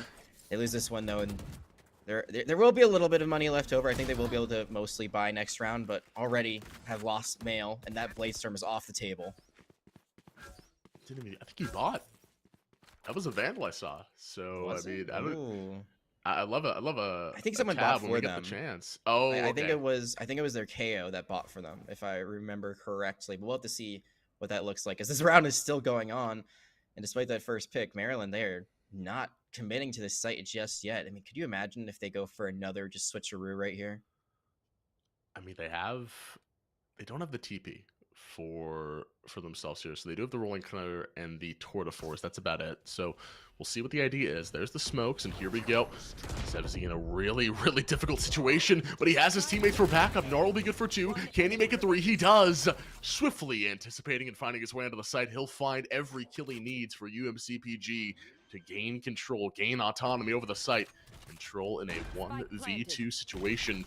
He's got the op. It's not the best gun to have in this circumstance, and they know it. Endless scores away and hits. He'll find the 11th round win for UMCPG, and the save doesn't work out well. And Concord 11-10 here. Backs are against the wall. They're going to have to win this round unless they want this to go to match point for UMCPG. Can we just talk about how good these fault lines have been for Nar? I mean, Yeah. not at the top of the leaderboard when it comes to kills, but the assists. That has been really the big thing. So many times with those fault lines, the aftershock, the flashpoint, they've just been there when they needed to be. They've either created situations where they get the final blow or the teammate's able to be set up for it. Just absolute understanding of how to play that. Just honestly, I don't know if that's luck or skill, knowing that the chamber is going to come through there. But regardless, just perfect placement. In Maryland, they are in such a good spot to win this now. Concord does have a bye here. So they won't. It means they'll be down to probably just a force buy, whatever they have left. They'll spend in an attempt to make sure they don't lose this series. Maryland, they have completely turned around. It looked like Concord had all the momentum on this defense, and suddenly the door has been opened wide again for UMCPG. Kill there for Troll. Can he make it 2? He's flashed there to low next to slide in, grab the kill for a good trade. 4v4 situation for both of these sides. Even footing across the board and balanced situation for the first time in what feels like a while. It's been very hectic over the last couple of rounds, but this time it'll be a bit of a slower affair. Both teams trying to reconsider their options, trying to burn some util wherever they can. The margin for error has been so small, and next, a little bit too antsy, will get shut down. The main duelist here, the main initiator towards one of these sites, Jag, is gone. Now UMCPG, they're going to have to find another avenue to get onto one of these sites. It's going to be very difficult as they're hunkered down and be looking for options. Do you commit ultimates here? You have the Tour de Force. Probably not that, but the Rolling Thunder could be thrown out here to try to either equalize or just take over a site. No loss. He's going to run through. He's not going to be seen out, but they lose the duel. That is so big. And this could be one. It's a 2v1. All of a sudden, what has happened? 1v1. 1v1 situation. Spike needs to be planted. He should have just enough time, and he does. It's Zix. It's Cap. A 1v1. He's flashed. It doesn't matter. Cap, he finds the headshot. He finds the kill. And the 11th round win for Concord. It was almost scary. It was almost very scary. We almost entered a whiff montage territory, Jag, but we got through it. Concord got through it, I should say. It's okay. It's okay. Now ASD. Breathe. It's okay. Breathe. Get through it. There's always next round. There's always next round. Cap flashed themselves. That's the one thing we have to talk about. That was their own flash that went out, and I feel like we see that more of KO than any other character. Maybe Phoenix, but Phoenix has not been played in what feels like a millennia. So they flashed themselves, still find the elimination, and it helps because Zix is already at 30 health. So really, just one shot is all you need to get the job done. But very crucial clutch play there. 11-11. How many times have we seen this game tied up? I think this is the third or fourth time now. These teams are just so even-footed, and we haven't seen the teams from Group B yet. But just watching this game, I mean, this could be a rematch that we see in the grand finals if all things play out, and I hope so, because, man, are these two teams good. These two teams are so evenly matched here. Seekers will be spawned in for UMCPG, and that'll allow a bit of intel going their way, but the spike is down instantaneously. There the shock darts fly. Average Jonas fan clearly as Concord will try to retake the site the best they can. Cap has the flashes available. Just one, assuming he's going to wait for that 0.4 seconds here for the potential retake for Concord. Bladestorm is active and ready. They look to check Hill first. They do. There's the first flash from Cap. He'll peek out of that one. Endless still firing off. The Tour de Force looking for a lucky kill inside. There's the drop for Cap. He can't spot Zix. Nex is good for 2 on his own. And it looks like the retake has been unsuccessful for Concord. Every duel is lost, and it will be the round going the way of UMCPG. Flawless victory in the round that really mattered the most here. Match point for the attacking side. Maryland, they started off tonight with a flawless round here on stream in our matchup, and then they might get the penultimate round with one just the same. And I said before, it wasn't that big of a deal because, at the end of the day, it's just a pistol round. But here, that is huge and critical. As you see this buy, it is just non-existent for Concord. They will have a Tour de Force, forced out by Troll as well with a Shorty. But, a Sheriff, a Marshal, that is not what you want to see in what is such a pivotal and possibly game-defining round. Maryland, they have everything. Everyone stayed alive.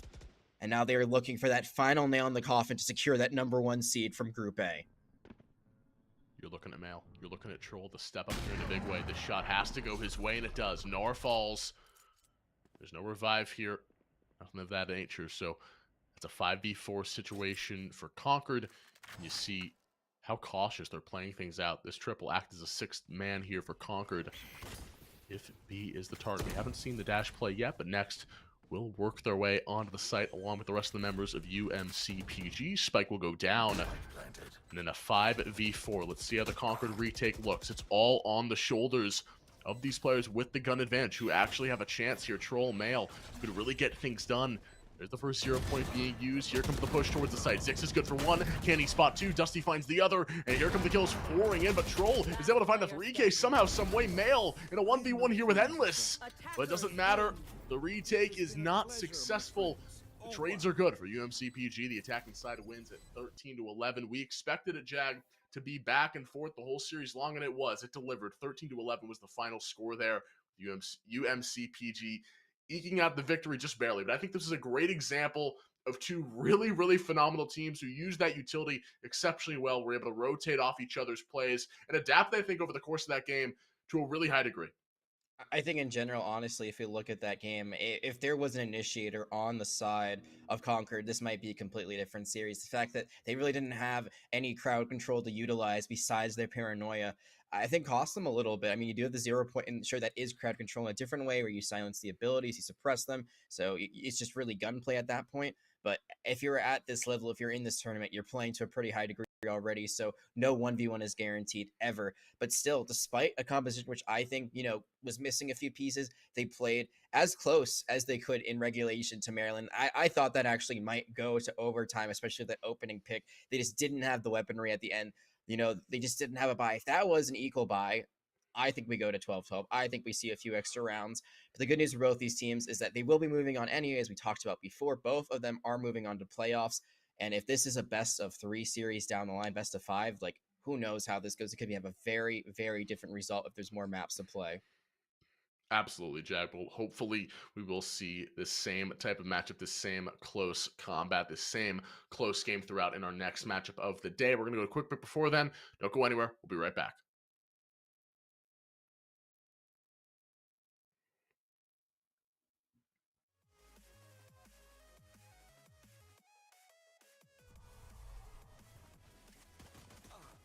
One enemy remaining.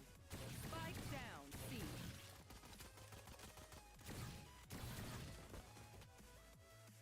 Flawless.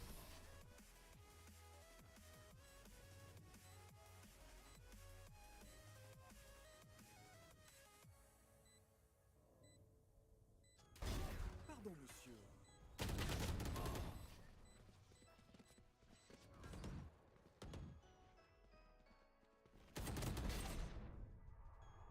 Spike down A. One enemy remaining.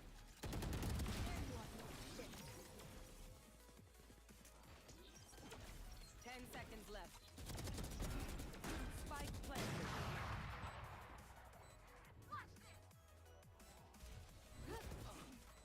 One enemy remaining.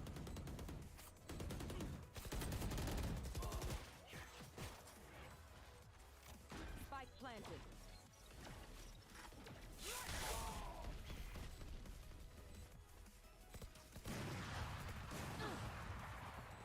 One enemy remaining.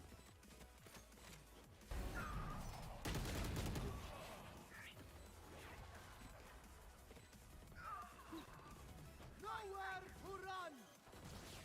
One enemy remaining.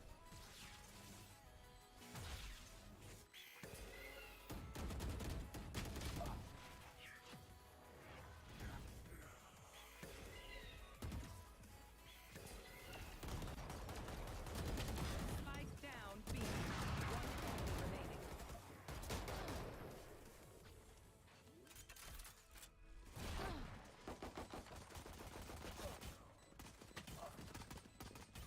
One enemy remaining. One enemy remaining.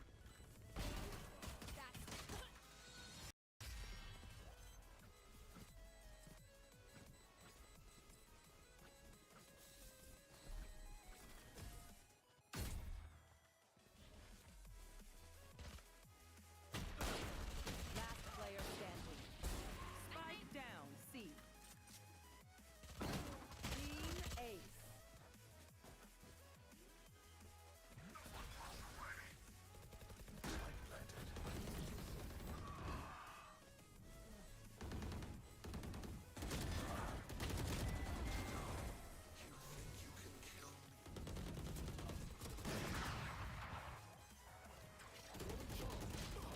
Last player standing.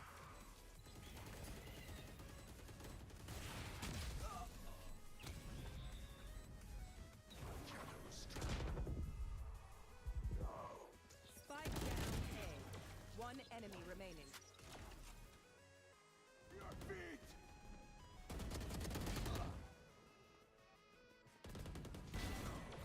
One enemy remaining. Last player standing. Spike down C.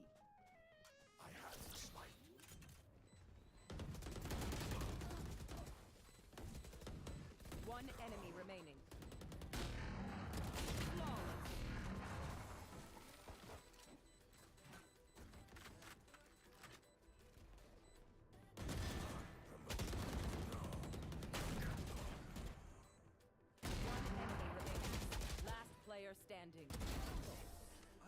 cleaning this up.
Welcome back, everyone, to the CECC Mid-Atlantic Invitational. We have West Virginia versus Rutgers coming up next. I am Camel. Joined alongside me is Jag.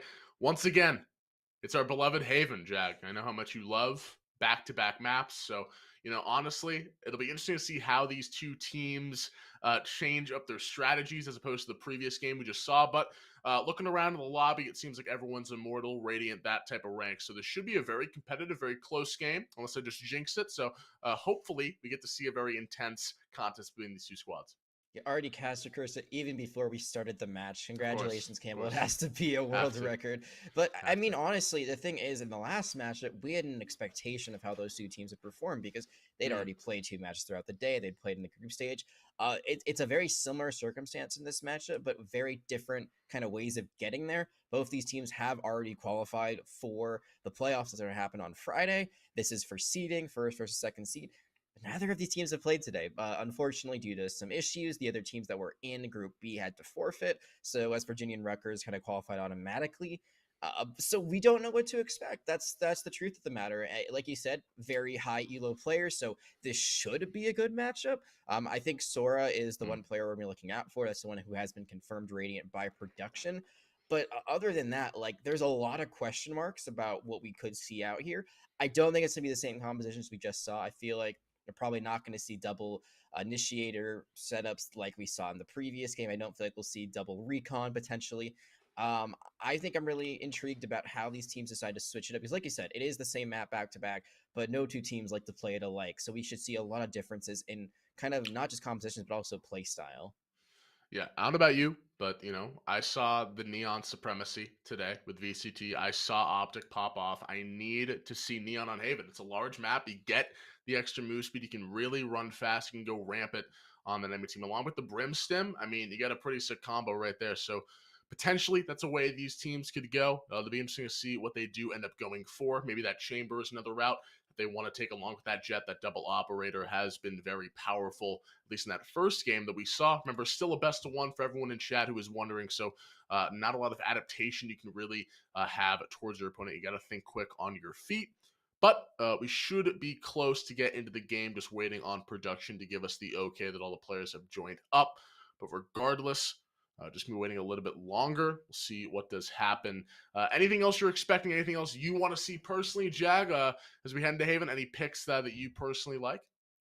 I mean, I do really like a Sky and a KO in tandem. I think that healing is very important on a map like Haven just because it's very spread out. So sometimes you'll have teams that try to like put players all over the map and then they try to like reconvene and then you can get that massive AoE heal. And then I think that just KO is really great for initiation. So you combine the Guiding Light with the 0 point and it's just chef's kiss. A little bit different than what we saw in the previous game, a little bit more towards what we've seen in pro play today. And, I was very happy that Optic One just got to put that out there as someone that works for MD/Optic. I want to talk about that Neon pick actually a little bit more because I think it's something that's very unexpected. But if you can make it work, you can make it work very well.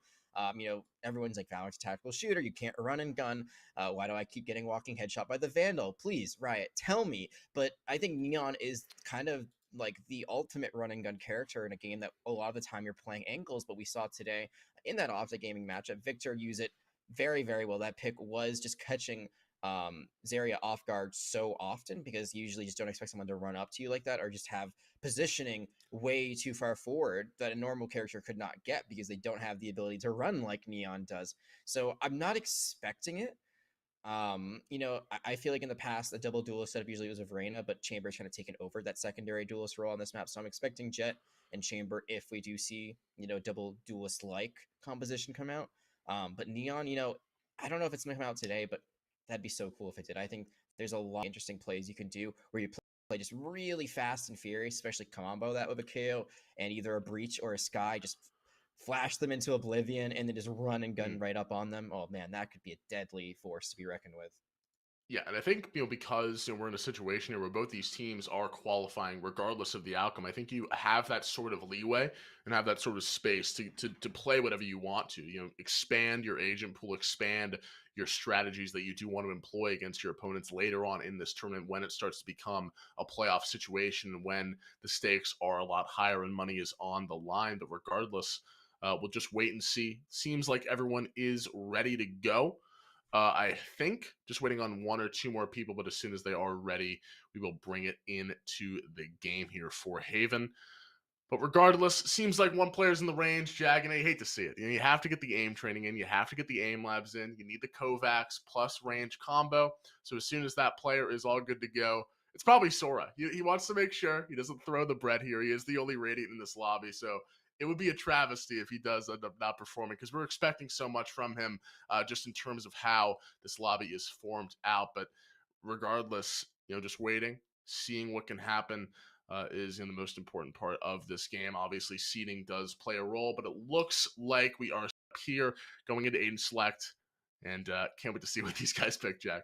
Yeah, and I don't let Riot hear you say Kovacs. I'm pretty sure Aim Lab is the official sponsor of VCT, but regardless, yeah, it looks like we should be getting into this pretty shortly. And one thing to remember, what is on the line here, if you make it into the top 4, which all the teams that we have seen today have, or at least you and I have seen today have. But beyond that, I mean, there is still a lot on the line. $1,000 in scholarship money, $500 second place, and the winner is qualified for the Atlanta LAN May 7th through 8th. I mean, that is going to be the best of the best in the country together, potentially for the first time in 2 years from Collegiate on the same server. That is where you want to be. That is what you want to prove here today. And, well, we might see a little bit more funny business, because like we talked about before, you might not want to show your full cards in a match that's, really just for do you get first or second seed. There isn't a ton on the line. And there's more VODs on the teams you could potentially be playing, because I do believe the other teams have been on our screens already before the match that you and I broadcasted. I think there were 2 others, and I believe at least one of them included the teams that we got to just see. But regardless, we're going into this Asian Select, and there is no Neon, so that is off the table. But I feel like what we're seeing from West Virginia is a very standard composition, and one player that I know very well actually is Jay Chronic, one of the most well-renowned Sovas in the entirety of not only Collegiate, but also like the tier 2 scene in Valorant. This guy can pop off, so I'm really intrigued to see how they make the Sova pick work here, and if we can see the usual performances we expect from Jay Chronic. I'm hoping it too, because he was hovering Neon. He was teasing me the whole Agent Select. Cool. I was waiting to talk about it, but swaps over to the boring Sova picks, and now we got to deal with all these dart shenanigans. Wait, hold on. Lineup. I gotta ask you. Are you a Sova hater too? Because I work with Sepulence a lot, and he hates Sova. Are you in that club? Yeah, I don't want to deal with the light-up Larrys in chat. Give me the angles. Yeah. Yeah, you have to deal with it. I mean, I don't know. We'll see if Jay Chronic can change my mind, or if almost can change my mind here in the Sova gameplay. But regardless, let's see if Rutgers has any ideas here. But it seems like a tech pause will come out here for one of these teams. Don't know really what the issue is, but we're going to get it resolved as possible. But just icing the kicker. Just icing the kicker. Jag, obviously, just waiting. West Virginia, clearly. Just 200 IQ. This is their pause. They're trying to burn Rutgers out, clearly. But regardless, we'll see if Rutgers has any sort of strategies on these pistol rounds. We saw different strategies last time around. We saw, defaults. We saw 5-stack pushes. We saw a multitude of things. So it'll be interesting to see what Rutgers do this time around in the pistol round.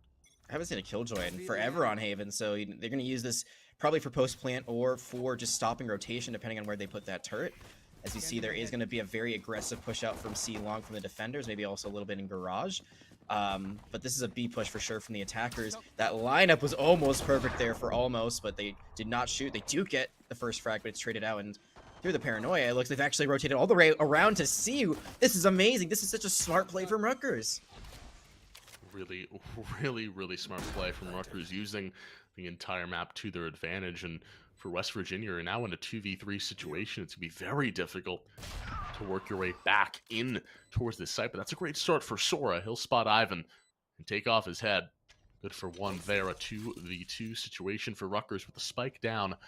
They'll meander their way back up through garage into window. And Sora, does he have any idea? Let's see it. Here's the peek around. The spike is planted for them. And Kwanzi, he'll spot down Sora, take him down. A 2v1 situation for Black Coffee. It's going to be very difficult here with 43 HP and a dash to his name. He's spotted. There's the second tap, but Rutgers, they're playing it smart. They know exactly what they have to do in this situation. It will be 1-for-1. Easy stuff there for Kwanzi. Gets the trade, gets the round win for Rutgers. A great start to this best of one. Yeah, and even if they had been able to get the 2 eliminations. I don't think there was enough time. I think that's what Rutgers was doing. They were playing for the spike to start going into panic mode when it just speeds up its BPM, its beat per minute, and at that point it was going off no matter what. They did it twice. How did they do it twice where they rotate all the way around the defenders? First time it's through B, second time they do it through Garage. They just continue to rotate all the way around West Virginia. They have no idea where it's coming from. On the back of that, they take what was a very close pistol round overall, but just isn't a go their way. Now they get the spoils from the round win. They get the Spectres. West Virginia, they're going to be stuck with the Classics. And this should be another round win for Rutgers unless something goes horribly wrong. I have the spike. Yeah. Have to be a massive hole in the ship. Finn will be good for 1, taking down Fruta. Somehow, some way, no trade is acquired. So Finn, he'll work his way back over towards B with the rest of his team. But C, once again, will be exposed and free. Plant will go down in the default area. See if we have a lineup here. This will really be the first test for the Sova here. See what we can have. But regardless, once again, Rutgers, they're going to play for time. They have a 4v5. So for West Virginia, it's about playing off of each other's contact and looking for these trades.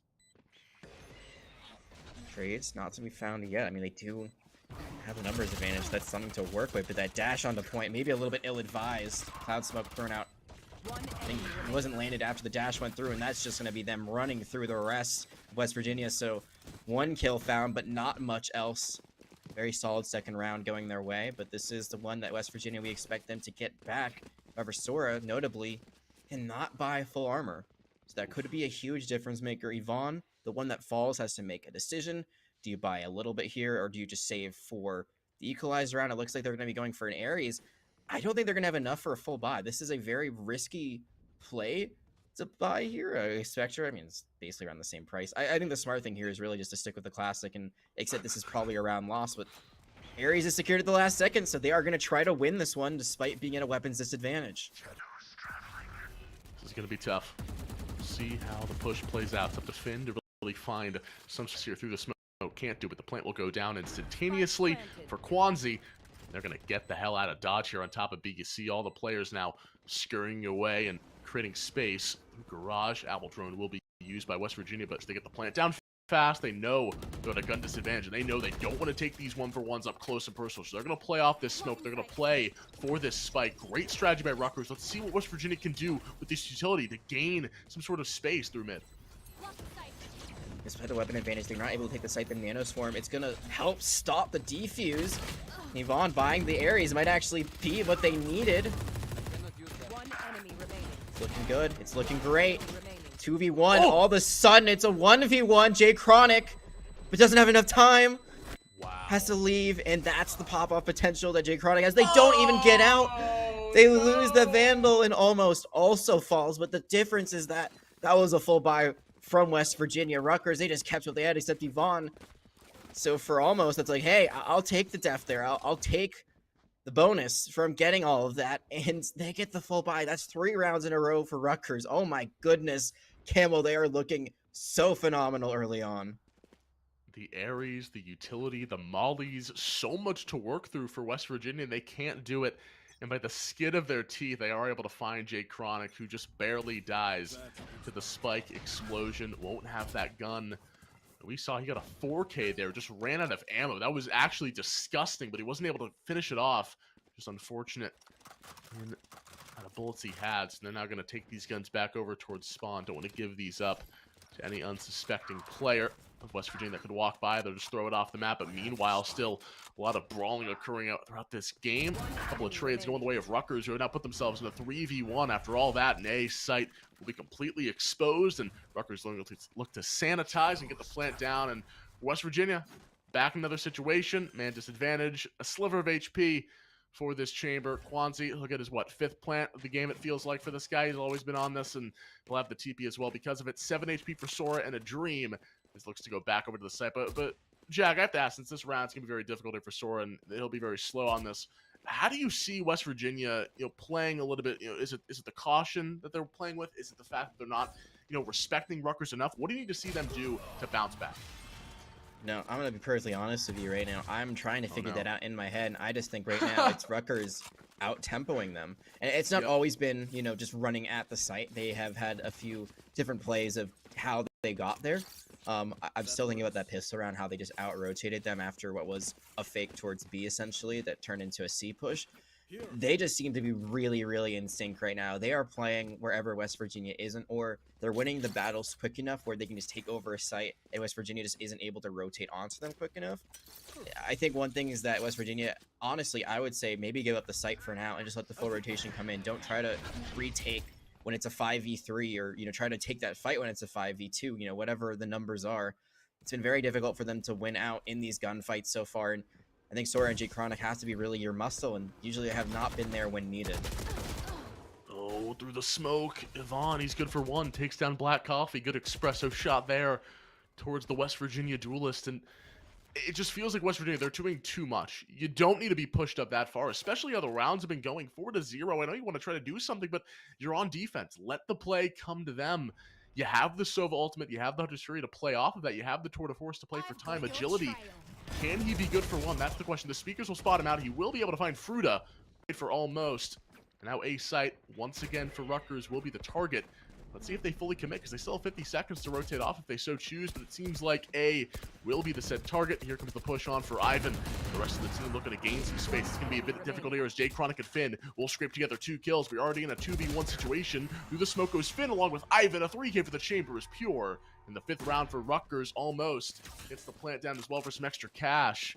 But Rutgers, like you said, out-tempoing, out-gunning, and out-running West Virginia. And there, it just felt like a complete lack of respect. I mean, you're pushing that far up too long.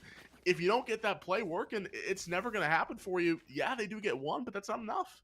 And one thing to think about is that this has not been a squeaky clean attack from Rutgers. They're winning around 5-0, but they are not getting flawless, as they are usually losing 2 to 3 people along the way, which means they're super healthy. I mean, you look at Beast 2 Hype, and they're at 100 credits right now. So it's not like this is an impenetrable economy that's been built up after Rutgers has just been running over West Virginia, because that's not the case. They're just winning out early, and it's been hard for anything from West Virginia. That's a trade, but Weapon's still going to be an advantage of Rutgers. Like, I think you brought up a really good point before, where it's like they don't have to make these plays. They don't have to be doing everything at once. I think they're getting a little impatient early on, maybe a little bit worried that if they're not going for those big plays, this series is going to fall out of their hands really quickly. Sometimes all you got to do is sit back, relax, and just let them run into your crosshair. You don't have to be the one pushing up to them. Another gun will be thrown into the abyss here, trying to contain some of this economy. 4v4 situation, like you said. 3 ultimates here for both sides. Jake Chronic, he'll use Thunder's Fury first, take down Qualmsy from downtown, but Yvonne trades it over to Finn. V3 situation, and now Rutgers, they have the idea of where they want to go with that Hunter's Fury, with that Tour de Force. Plenty of avenues here for Rutgers. If they're able to get that plant down, that'll be the go signal to look for these lineups. Look for this Sova along with this KJ play, because you have the stalling power. You have the double mollies. You have the Sova darts to your advantage. It could be very simple, but agility, along with the rest of West Virginia, will hold strong towards C. Dart will be destroyed, so that gives a bit of an inclination of where these players are. More shock darts being used here as Yvonne will push for the site. Agility good for 1, taking down the first frag was massive. He'll be looking for 2. Can he find 3? Jake Chronic does it instead. The first round for West Virginia comes at a much-needed time. And they'll take down Rutgers first here themselves. Maybe that's the momentum they need to get back into this game. Bladestorm committed, but that isn't what saves the day. It's agility, hiding in the corner, just perfect location. And they try to do that duel 1-by-1, but the crossfire. The angles are set up perfectly to stop any approach from C long. West Virginia, they finally stopped the bleeding. They're finally on the board. What a good time, too, because if that round had gone the way of Rutgers, at worst, they would have been guaranteed a halftime lead, or not, excuse me, a tie after 6 rounds. Now they're still playing for that tie, potentially a lead. They win 2 more rounds, guaranteed at least 7-5. There's so much for Rutgers to use here. There's 4 ultimates right now, so they still have economy, they still have utility. And they've got 2 kills off the bat. Traded back, could be a 3rd. Be a 3rd. Finn trying to run his way out of this one. The classic. Oh, Yvonne barely ekes out of that one. Finn, 17 HP. It's all you needed, but couldn't find the kill. Now Rutgers in a 3v2, making a 3v1 as Sora can't deal with Beast 2 Hype, who finds a frenzied kill there, leaving things at a 3v1 situation for Rutgers. Plant will go down, and it'll be a slow walk back here for Jay Chronic. In a 1v3 situation, a must-win, and they know where he's at as well. So, for Jay Chronic, has all the utility he can play off of, but I think you just saved this one. It seems like the economy hasn't been in West Virginia's favor for a lot of this game. So it looks like Jay Chronic will just play for some exit frags, but they're not coming. So it's going to be another save, another smart save, I think, Jag, honestly, for West Virginia. Yeah, agreed. Also, smart by Rutgers not to chase this out. Not worth it when they can just play the site, make sure it goes off. So overall, played well at the end by both sides. But, you know, West Virginia, they get that one round, but that is all for now. They don't get any ultimates out. Again, they still get 2 kills, so it's not perfect.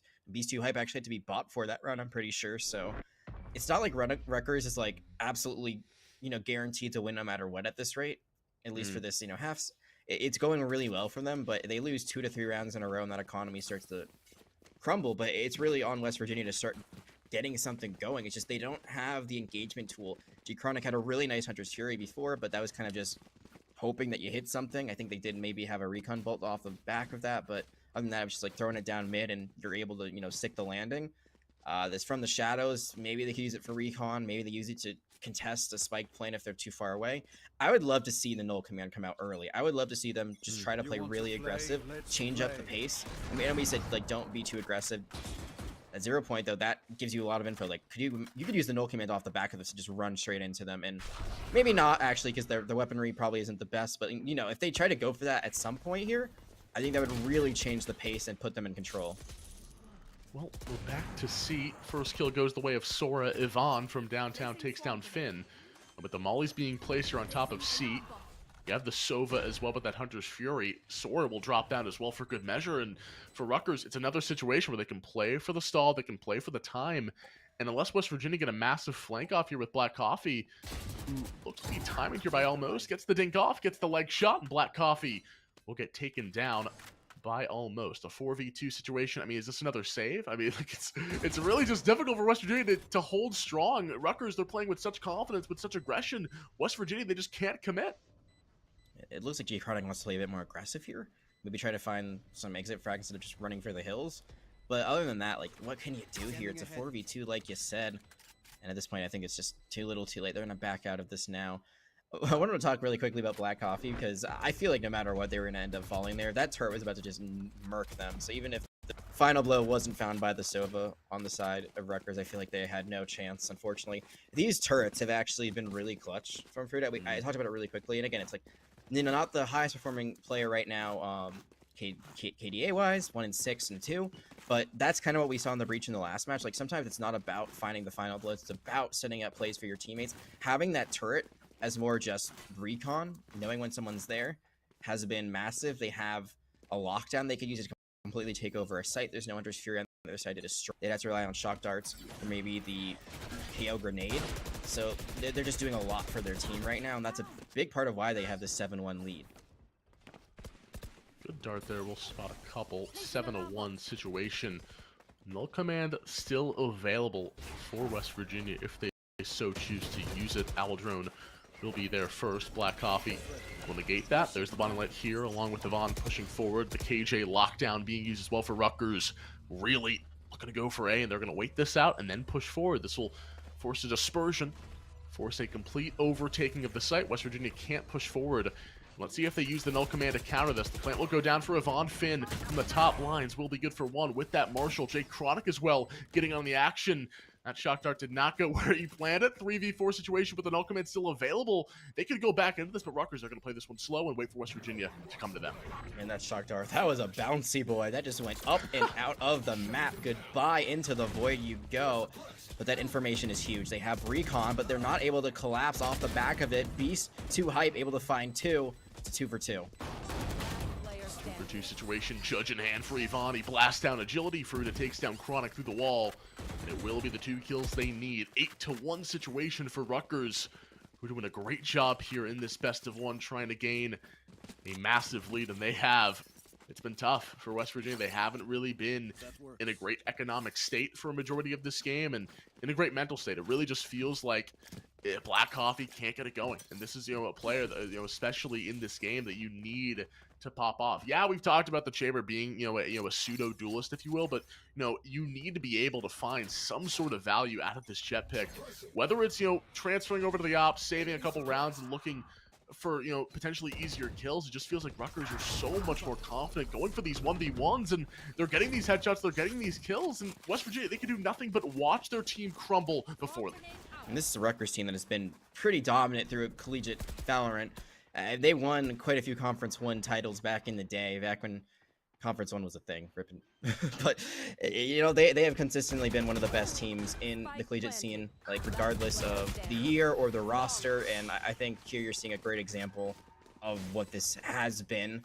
It's just a 9-1 lead. They don't have a duelist. That's one thing I was thinking. Like, there's a pseudo-duelist for them, sure, the Chamber, but there's actually no qualified duelist on the side of Rutgers. They have quite a few, like 2 Sentinels, 2 Initiators, and 1 Controller. That is what they are running right now. So it's not the craziest comp when it comes to engagement, because, you know, there isn't a lot of speed and mobility, but they're still finding ways to get onto sites so efficiently with a combination of the Sky, with the Killjoy, with the Sova. Like, all of that in tandem has helped them really understand where people are on the other side.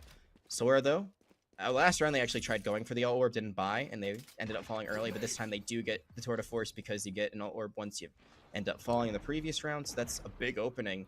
One of the first advantages we've seen them have in quite a while.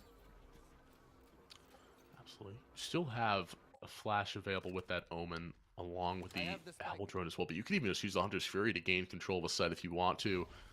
And Garage has been an idea for Rutgers. This time around, though, there are trips stationed in that general area, so Rutgers won't have an easy time as Yvonne drops down to Sora with this Tour de Force still hawking over mid, gaining space wherever he so chooses. Finn will add insult to injury for Rutgers' attack and deal with Kwanzi, who will drop down. Now the Hunter's Fury will be primed here for Almost, who really is looking to feel it with the shot. The first one goes wide, the second one goes wide as well. The third one, much of the same. Sora will drop down. Now it's going to be a 1v1 here. Fruta and Sora battling around. And there won't be much there for Fruta to do. A 4K for Sora, really trying to get things going here for his team. We talked about him being that one player to look out for, along with Jay Chronic, and they're doing their part, but they need some assistance here from Black Coffee. They need some assistance from Agility. It's just so tough. It's just so tough, especially on the defensive side. Potentially we'll see more aggression from Black Coffee, but for the time being, Rutgers, they've done a great job. Good bounce back for West Virginia. Potentially they can go for a 9-3 curse here. They have that operator now for Sora. Obviously he was very efficient with that gun last round. Let's see if he can do the same here. Yeah, we can talk about the 9-3 curse if we get to that, but I think the big thing, honestly, beyond that is denying double digits would be huge for West Virginia. Not letting Rutgers get to 10, making that win condition that much more difficult once the side swaps onto what I would say is actually better for Rutgers comp. I think the defense, they might actually have an easier time on a map that's usually harder, but just this composition feels so defender heavy. And they're going for it all in this last round already. Seeker's used. They still have a From the Shadows if they want to go for a sneaky play. It looks like that is not going to be the call, though, as they will be planning here on C. They're on C. One more flash goes for Sora. He gets sprayed through the wall. Beast 2 hype. They'll find a very cheeky kill, and now it's going to be Agility. He has to get something done off of this flank. The timing, they're good for Black Coffee. Able to find Kwanzi. Finn as well, getting in the fun. Takes down Yvonne. A 2v2 situation with a spike down. Rutgers have the advantage here. West Virginia, the onus sits on them. Both members tagged. That'll be huge here, Almost. They'll bring up the shotgun. First one goes wide. Black Coffee will stick with the half. Almost. He's good for 1. He's good for 2. Shifting and sliding his way through the defense. It's going to be Almost. 4 Rutgers gets the double digits they need. 2 to 10 for Rutgers. A complete destruction of the first half of Haven. Now for West Virginia. I mean, where do you look? Where do you go, Jag? It's so difficult. Just being in this type of situation, 2 to 10, it just seems like such a difficult task to overcome. And think about this, because of that 10-2 scoreline, you give up the pistol round, you got to think about, do we force here, or do we play for the bonus? I think you probably play for the bonus because the force is never guaranteed, but if you give up, you know, the round after the pistol, it's lights out. It's Rutgers being 1 round away from winning. So it's in a very, very difficult to get back up this hill, but they win this pistol round, it becomes a lot easier. Your chances, you know, getting to 4 to 10 becomes a lot easier than if you're down 12 to 2 and then you're playing for that bonus. So they know the win condition. They know how important this pistol is on the attack. Let's see what they can get done. Already made some noise at B. It looks like they're going to C, and C's actually empty right now because of that noise and that 0 point that we saw on B. One tag will come through. It's a good start here, a good frag for West Virginia to bring things into a 5v4. Beast 2 Hype is going to need to find that kill on Sora. He does not. Maybe get a 5v2, a 5v1, and everyone falling like flies there. Rutgers will scrape together 2 kills for almost, but with 31 HP, no utility to play off of, and 3 hungry West Virginia players looking for kills. It's going to be tough. And Jay Chronic from downtown, he's able to find the team ace for West Virginia. They needed this round win. They get it. It's a good start, but still a lot more work to do, Jack. And that's like, you get over the first hurdle out of what's realistically another, oh God, I can't do math, 10? Yeah, 10, there we go. So, first round in the book, should be able to take this next one pretty easily. Then after that, once the bonus hits, it's kind of all downhill unless you're able to, if you get a thrifty round on the bonus, like, all of a sudden your chances skyrocket. You're actually back in this. But in general, you're just playing for this round as is. I think Finn staying alive with the Bulldog is really important. We've seen a few teams do this here and there where they force the Bulldog round 2, ends up paying out pretty big dividends. It's really interesting they forced though, and it's usually a save round, so I'm very intrigued about that for Rutgers. We'll see how that pays off, but in the meantime, A is completely wide open, and they've already lost Yvonne. They deal with the lurker, and that's big. They don't have to worry about a flanker for the time being. Jay Chronic continuing to watch over window, watching over this flank that could approach at any minute, any possible second. As Jay Chronic, he'll wait it out. A side is cleared. Plan has already gone down for West Virginia. We expect this with the gun advantage they have, but it's up to Rutgers to find some of these cheeky kills here. Beast 2 Hype cannot as well. The turret will act as a distraction here, but Fruta can't find the shots. We'll get 1 or 2 in, but regardless, the damage has already been done. The spray is in for agility. Takes down Rutgers, and West Virginia back on top once again. Their second round win in a row, and this is it. This is what you talked about. They're going to have a Bulldog. They're going to have a Vandal. So it's going to really be up to Black Coffee. This is it. This is it, bro. You've been on the bottom for a majority of this game. 4-11-0. And he has the Vandal in his toolkit. He's got the dash available. He can make an aggressive play with agility with those KO flashes. We just need to see it, like you said, in tandem with each other. The utility has been the name of the game for, really a lot of these teams here at this tournament. And if you want to find success, especially against these top teams, you're going to have to find some sort of connection with each other. You're going to have to use that utility along with your duelist to get that site clear, to get that plant down and make yourselves a lot easier looking for that retake. One thing here is that Rutgers is finally not just dedicating themselves to one point. They are playing the whole map right now, but Yvonne already took so much chip damage. That's really like 1.5 players currently on C site. They take out Black Coffee. That's huge. Maybe grab that gun. Actually, I think they gave up the Vandal to someone else. They actually only had a Spectre, so that Vandal's in someone else's hands right now. And with that elimination, there's really no info. I mean, maybe now you see that it's an A push because you see the smoke go out. You take out Sora. So that's huge. It looks like maybe this could be winnable, but it's... Well, now it definitely is. Those 2 picks on the A site completely changed what I was thinking. They get the plant down. Rutgers, they're playing from behind. Big plan for West Virginia. Don't have to get too eager. Rutgers, they push through the smoke. It's difficult. Agility, Finn, grab their kills. 5 rounds here for West Virginia, slowly but surely working their way back into this game. And that bonus, that was the round that really counts. And now, for West Virginia, this is a very winnable situation. Just looking at the economy, looking at the momentum factor. The first round doesn't matter anymore for West Virginia. They're just looking right ahead, full steam ahead. This is going to be a save. Rutgers, in theory, should lose this round unless West Virginia really blow it. But regardless, things are looking much, much better than West Virginia camp, and you have to credit that to the team play, to pushing together with that utility. They're finally working in conjunction with each other, and it's working beautifully. Rutgers haven't done enough to deal with the push, and they're going to go back over towards A-Long. Yeah, I think this has been huge. I mean, 4 rounds in a row. Potentially, if they win this one, denies any rounds going the way of Rutgers. They're still at 3. They've been at 3 now, it feels like forever. I mean, it's not just that you're going, it sounds pretty silly in retrospect, but it's not only that you're getting your own rounds, it's that you're denying the win for Rutgers, but they are still finding noise here. Oh no. Finding a lot of noise here. 18 HP on Sora. They got to be very careful. There's the blind coming out as well. Kwanzi will take down Finn. And West Virginia fans, please, this is not my doing. I did not cast or curse anything. Don't look at me. Now I just cast or cursed it back. So now it's a 4v2 in favor of Rutgers. The utility still being spammed over towards A-Long. Everything's falling apart. The Sheriff's too strong for Rutgers. Here comes the push in. Yvonne feeling himself with that Vandal he acquired. The 11th round win for Rutgers. The thrifty is there, Jag. It's not my fault. It's not Camel's fault. It's... Our production's telling Campbell that it is indeed his fault. But I mean, think about it this way: like the round that West Virginia probably shouldn't have won, they did, and then the round they should have won, they didn't. So this scoreline we would have arrived at regardless of how that played out. The difference is that actually Sora now is not able to full buy here. They're probably gonna go for the Headhunter. They don't have the ultimate. They don't have the Tour de Force.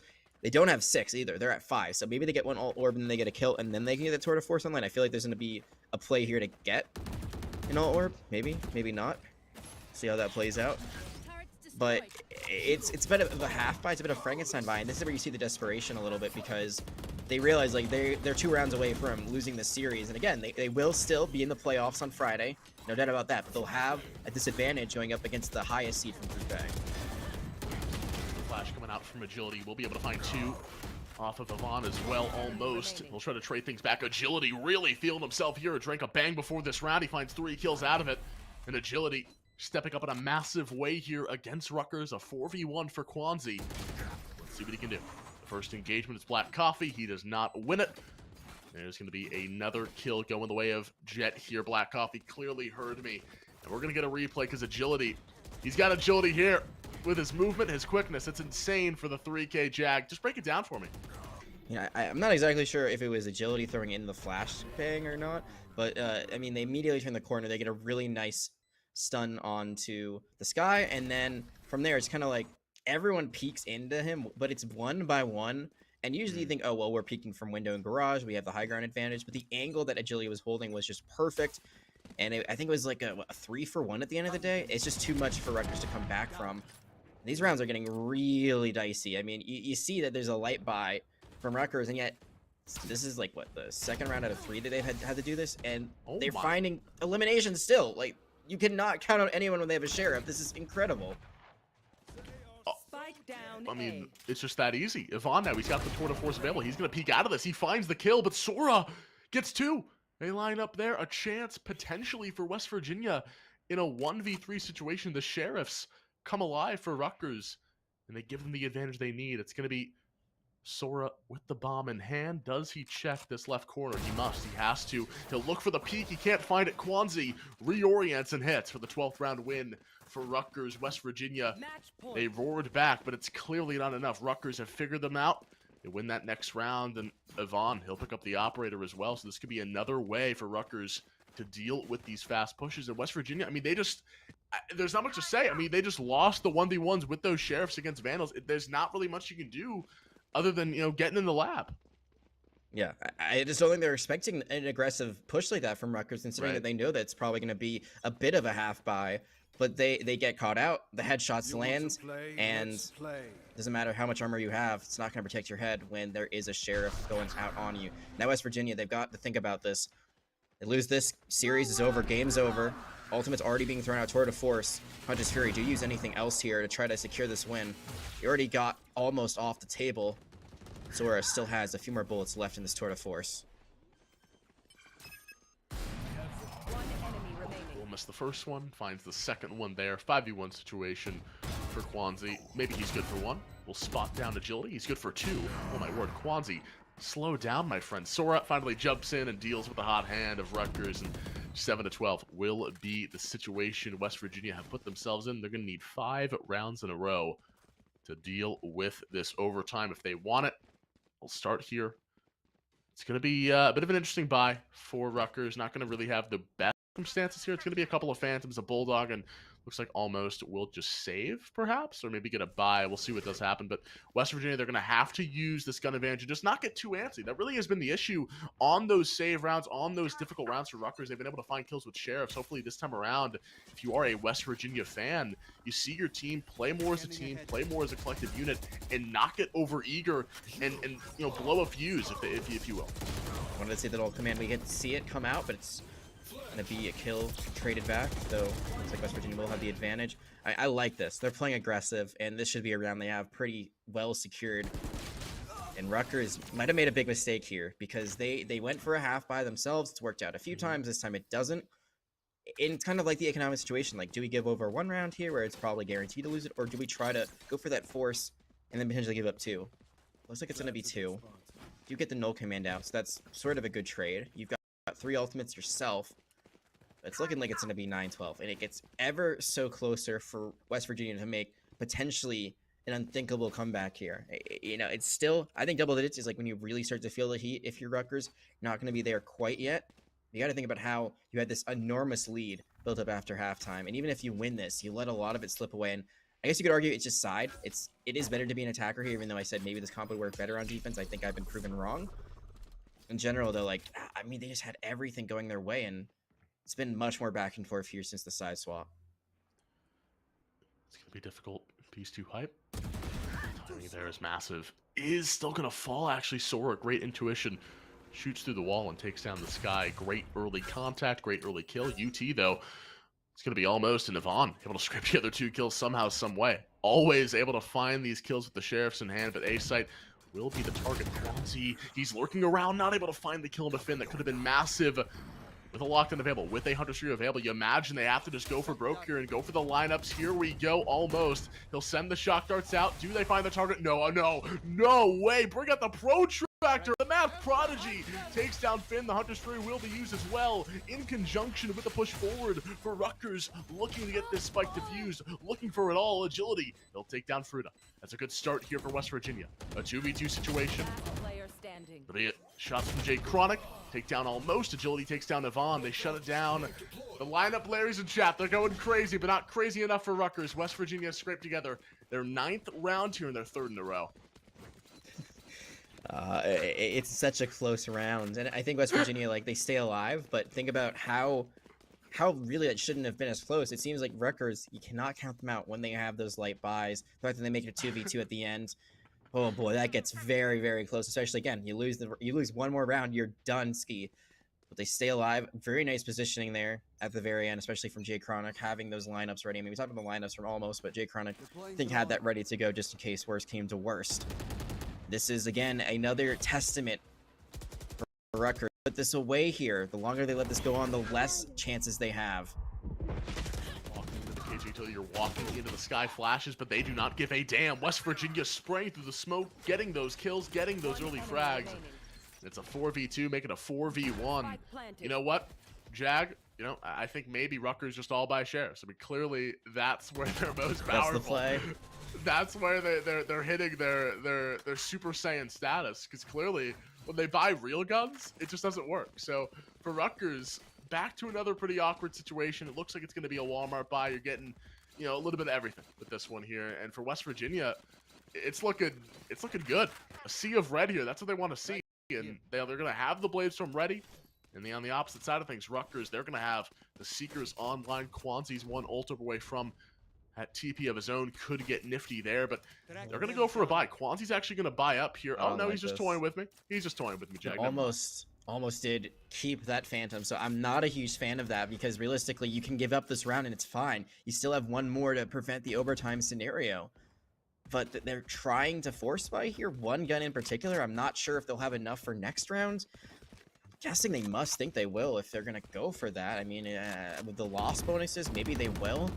Those do stack over time, but it's not looking super hot for Rutgers to contest this round. Seekers, I'm assuming they'll probably save for the next one. West Virginia, they have just been doing the same thing over and over again. Hit a site after waiting just a little bit. No command going to be thrown out here just to make sure that they can really secure this. What can he do? Not much of anything. Beast 2 Pipe will get one kill, but that's all. It'll be a 4v3 with the null command still out and running here for West Virginia. Plant will go down for Finn. I think we're in a 4v3 for Rutgers here. Backs are against the wall. Let's see if Quanzi can get anything done. Bit of a difficult spot here for Yvonne. He is able to find 2. Can he find 3 in a 2v1 situation? Smart, though, for West Virginia. Just backing off, playing time here. Yvonne, he'll peer over the corner. Does he find the headshot? He does not. Finn, dancing and prancing his way around the bullets, is able to find the 11th round win for West Virginia. 1 away from match point and overtime here. And it's been a long and arduous journey for West Virginia, but they have been able to work their way back from a 10-2 situation, and now this is it. It comes down to this. The culmination of everything here lies into this round. Ultimates 3 on both sides, Jag. Where are you expecting West Virginia to go?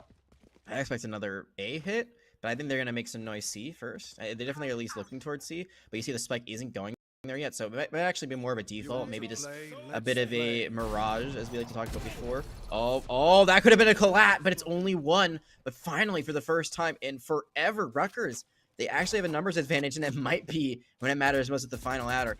No matter how this ends, both the matches that we've been able to cast today have gone the full distance, and that is all you can ask for as a caster. I mean, we had no expectations or no idea how this matchup would go because neither of these teams had played today. We have gotten our money's worth and more. Absolutely, but for Rutgers, I mean, this is, in all seriousness, that could be a game-deciding pick because West Virginia, they're going to have something made out of nothing here with that Bladestorm Fruta. If he's good for one, that could be all they need. Has no mollies to solve for time, will be blinded first. Now he'll check the corner. Instantly going to get sprayed and shanked by Black Coffee, who's good for two. The trade back is there for Yvonne. Jay Chronic will take down Yvonne himself and now leave things at a 3v2. And it's the switcheroo for West Virginia in a 3v2 situation. Even after that first pick, they're not able to do enough. Fruta's not able to get any kills off that retake. Beast 2 Hype gets killed from the flank, and a 3v1 looking so good for West Virginia. Rutgers, they get that early pick, but it doesn't matter. West Virginia confident in their pushover. And Jag, you predict the future. The A-hit is there. The overtime is there as well. West Virginia come all the way back from 10-2 to give us 24 rounds of play here. All comes down to this overtime. It's going to look a lot different. I'm expecting a lot more of a passive situation, but you never know. Yeah, never say never, right? I have seen 12-0 leads end up 13-12, and that was with not this overtime rule set, which is not going to be possible. You cannot end 13-12. It has to be by 2, so 14-12, 15-13. It's a lot of ways it can be done, but it goes on forever and ever, and I mean, I've casted like 12 rounds of overtime in a row, so you never know how it can go, and you get also one side per an attempt, so it keeps switching back and forth. You got to win on attack and on defense, and the economy also resets. So a lot of things that we talk about in regulation don't necessarily apply here. Like economy, who cares about that? You get the same amount of credits every time anyway. Really, it's about team play here, and maybe even more so mechanical skill. If you win outright, you're not going to be relying on ultimates. Abilities will be there, but maybe not as important in this situation, as Rutgers gave up that 10-2 lead to make it 12-12. Start off on the right foot right here, winning this attack, which both teams look just way better on attack than they did anywhere else. Absolutely. Well, now they're going to have the first strike at attack, so definitely in their mind, a much-needed round. You don't want to be down 13-12. Put yourself a match point. Sora in a very precarious situation. He'll drop down. Fruta finally getting in on the action. They'll take down the hot hand of West Virginia, the one player you're really expecting to pop off in these types of situations when it is so intense. Now Finn, with no TP to his name, will have to stay present in this duel. Will find 2 kills out of it all, 58 HP to spare. Those are massive kills for the Omen. Massive kills indeed. 3v4. Yvonne, about to find themselves in a world of hurt if they don't peek this the right way, and they don't. Oh, if they had committed one way or the other, maybe they could have traded it out, but now it's going to be an A hit, but this site is not cleared whatsoever. That orb is also going to weigh the sound cue. Turret? Oh, no. Jay Chronic's there on the back. This is falling apart for Rutgers. It's falling apart completely, and West Virginia on their side that they came back on, made that epic comeback to make it 12-12. Could put away the game right here, and one of the greatest reversals of fortune I have ever seen.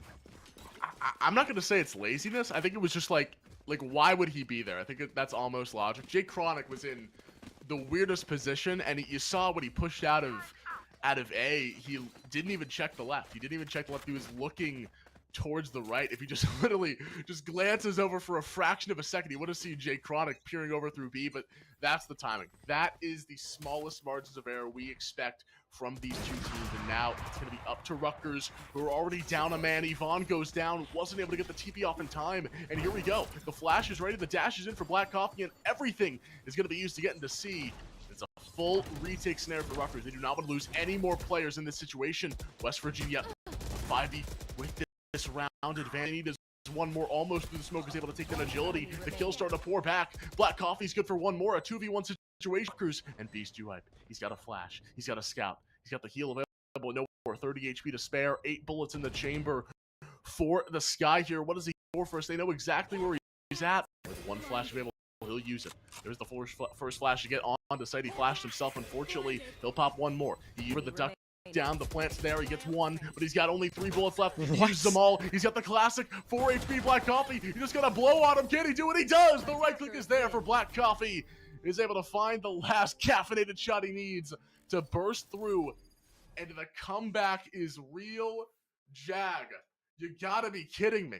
10-2, and then another 10-2 brings us to an overtime. The next 2 rounds, West Virginia. I mean, clap it up. Clap it up, guys. Ladies and gentlemen in chat, please. 10, it shows you guys in solo queue. Any game is winnable. Never quit. I'm gonna keep telling myself that when my duelist is yelling at me about why I didn't heal them when they're already dead. Anyway, I think the thing there is, like, it's true, especially in a game where your team, you know, you've been playing together for a while. You never know what can happen. This game is so side-based in so many situations, and here we saw just attack teams absolutely pop. I think the big story about this is that if you got no plans Friday and you're not watching the playoffs, what are you doing? Because we got 4 teams that absolutely look incredible.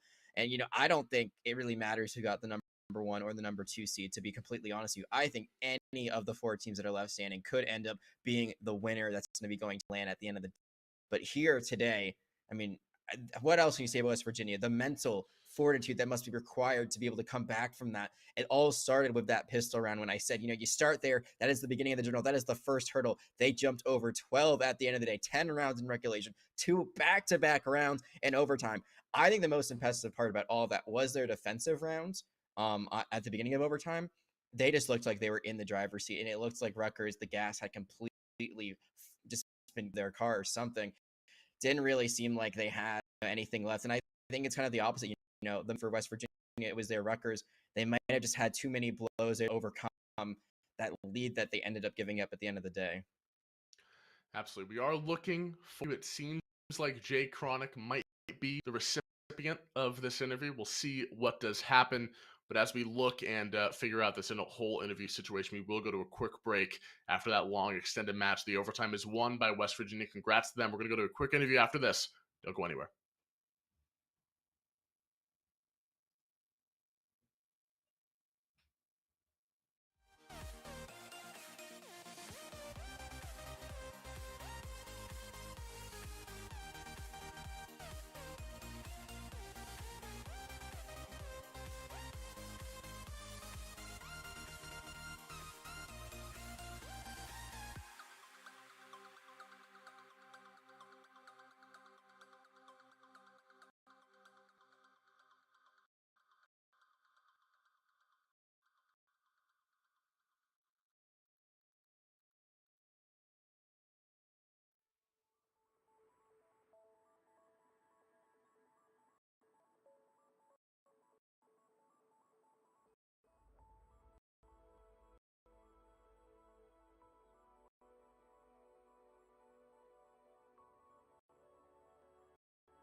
Welcome back, everyone, to the CECC Mid Invitational. We are on with our interview with Jay Chronic after that very, very long best of one there, the overtime comeback here. Jay Chronic, first of all, congratulations on the win. But I got to ask, what was the conversation looking like after that 10-2 start? How do you guys, bounce back in terms of the mental fortitude you need to come back from a deficit like that? Yeah, obviously we had a really rough CT side, 10-2. It's hard to come back. We know we had a good T side. Normally in our scrims and stuff and league matches, we have a better T side than CT. So it was just getting that pistol around, and then as soon as that was over, I was like, boys, it's not over yet. We can rattle a couple rounds off, get the momentum going, and then we were right back in it. Yeah, that's exactly what it looks like. And that's what actually I said to Cam, like, hey, you start with a pistol and then you never know where it can go. And all the way to over, guys were able to secure a 14-12 victory, the #1 seed in Group B. And with that under your belt, now you'll be playing again Friday for sure against Concord University, the #2 seed from Group A. How do you guys feel about your chances there? And how do you feel overall about your chances of qualifying for Atlanta? Well, we haven't had the ability to play Concord yet, so that's a bit of an unknown. I know they played in the other group earlier, so may go back and look at that game. Who knows? Uh, I would say our chances are pretty good as long as we play not really the other team's game. It's an all, but we don't want to force ourselves into how they want to play, and that's the issue we have. But if we play our game, we definitely have a good chance for qualifying for Atlanta. Absolutely. Good luck with that qualification. Is there anyone you want to thank or shout out before we send you off? Yeah. Shout out to my team, of course. Couldn't have done it without him. Shout out to Josh, our director, the one that got. He's the reason we're playing. Shout out to my friends, family. I know I have some of them watching. And hopefully, I get the continue that I've gotten, and we qualify for Atlanta. Awesome. Absolutely, man. Well, good luck with that, and good luck to your team as well. Well, as we say goodbye to Jay Chronic, we say goodbye to the stream as well. It's been a fun time. I want to thank KTAD and Cool Scoots in the back, as well as everyone for helping out at Esports U. It's been a hell of a ride here, Jag, with you. Always love the cast. We got two very, very exciting matches, and it will be Rocket League tomorrow for you guys, so don't miss out on any Esports U action. But that's going to wrap it up for the stream. Everyone, have a great day.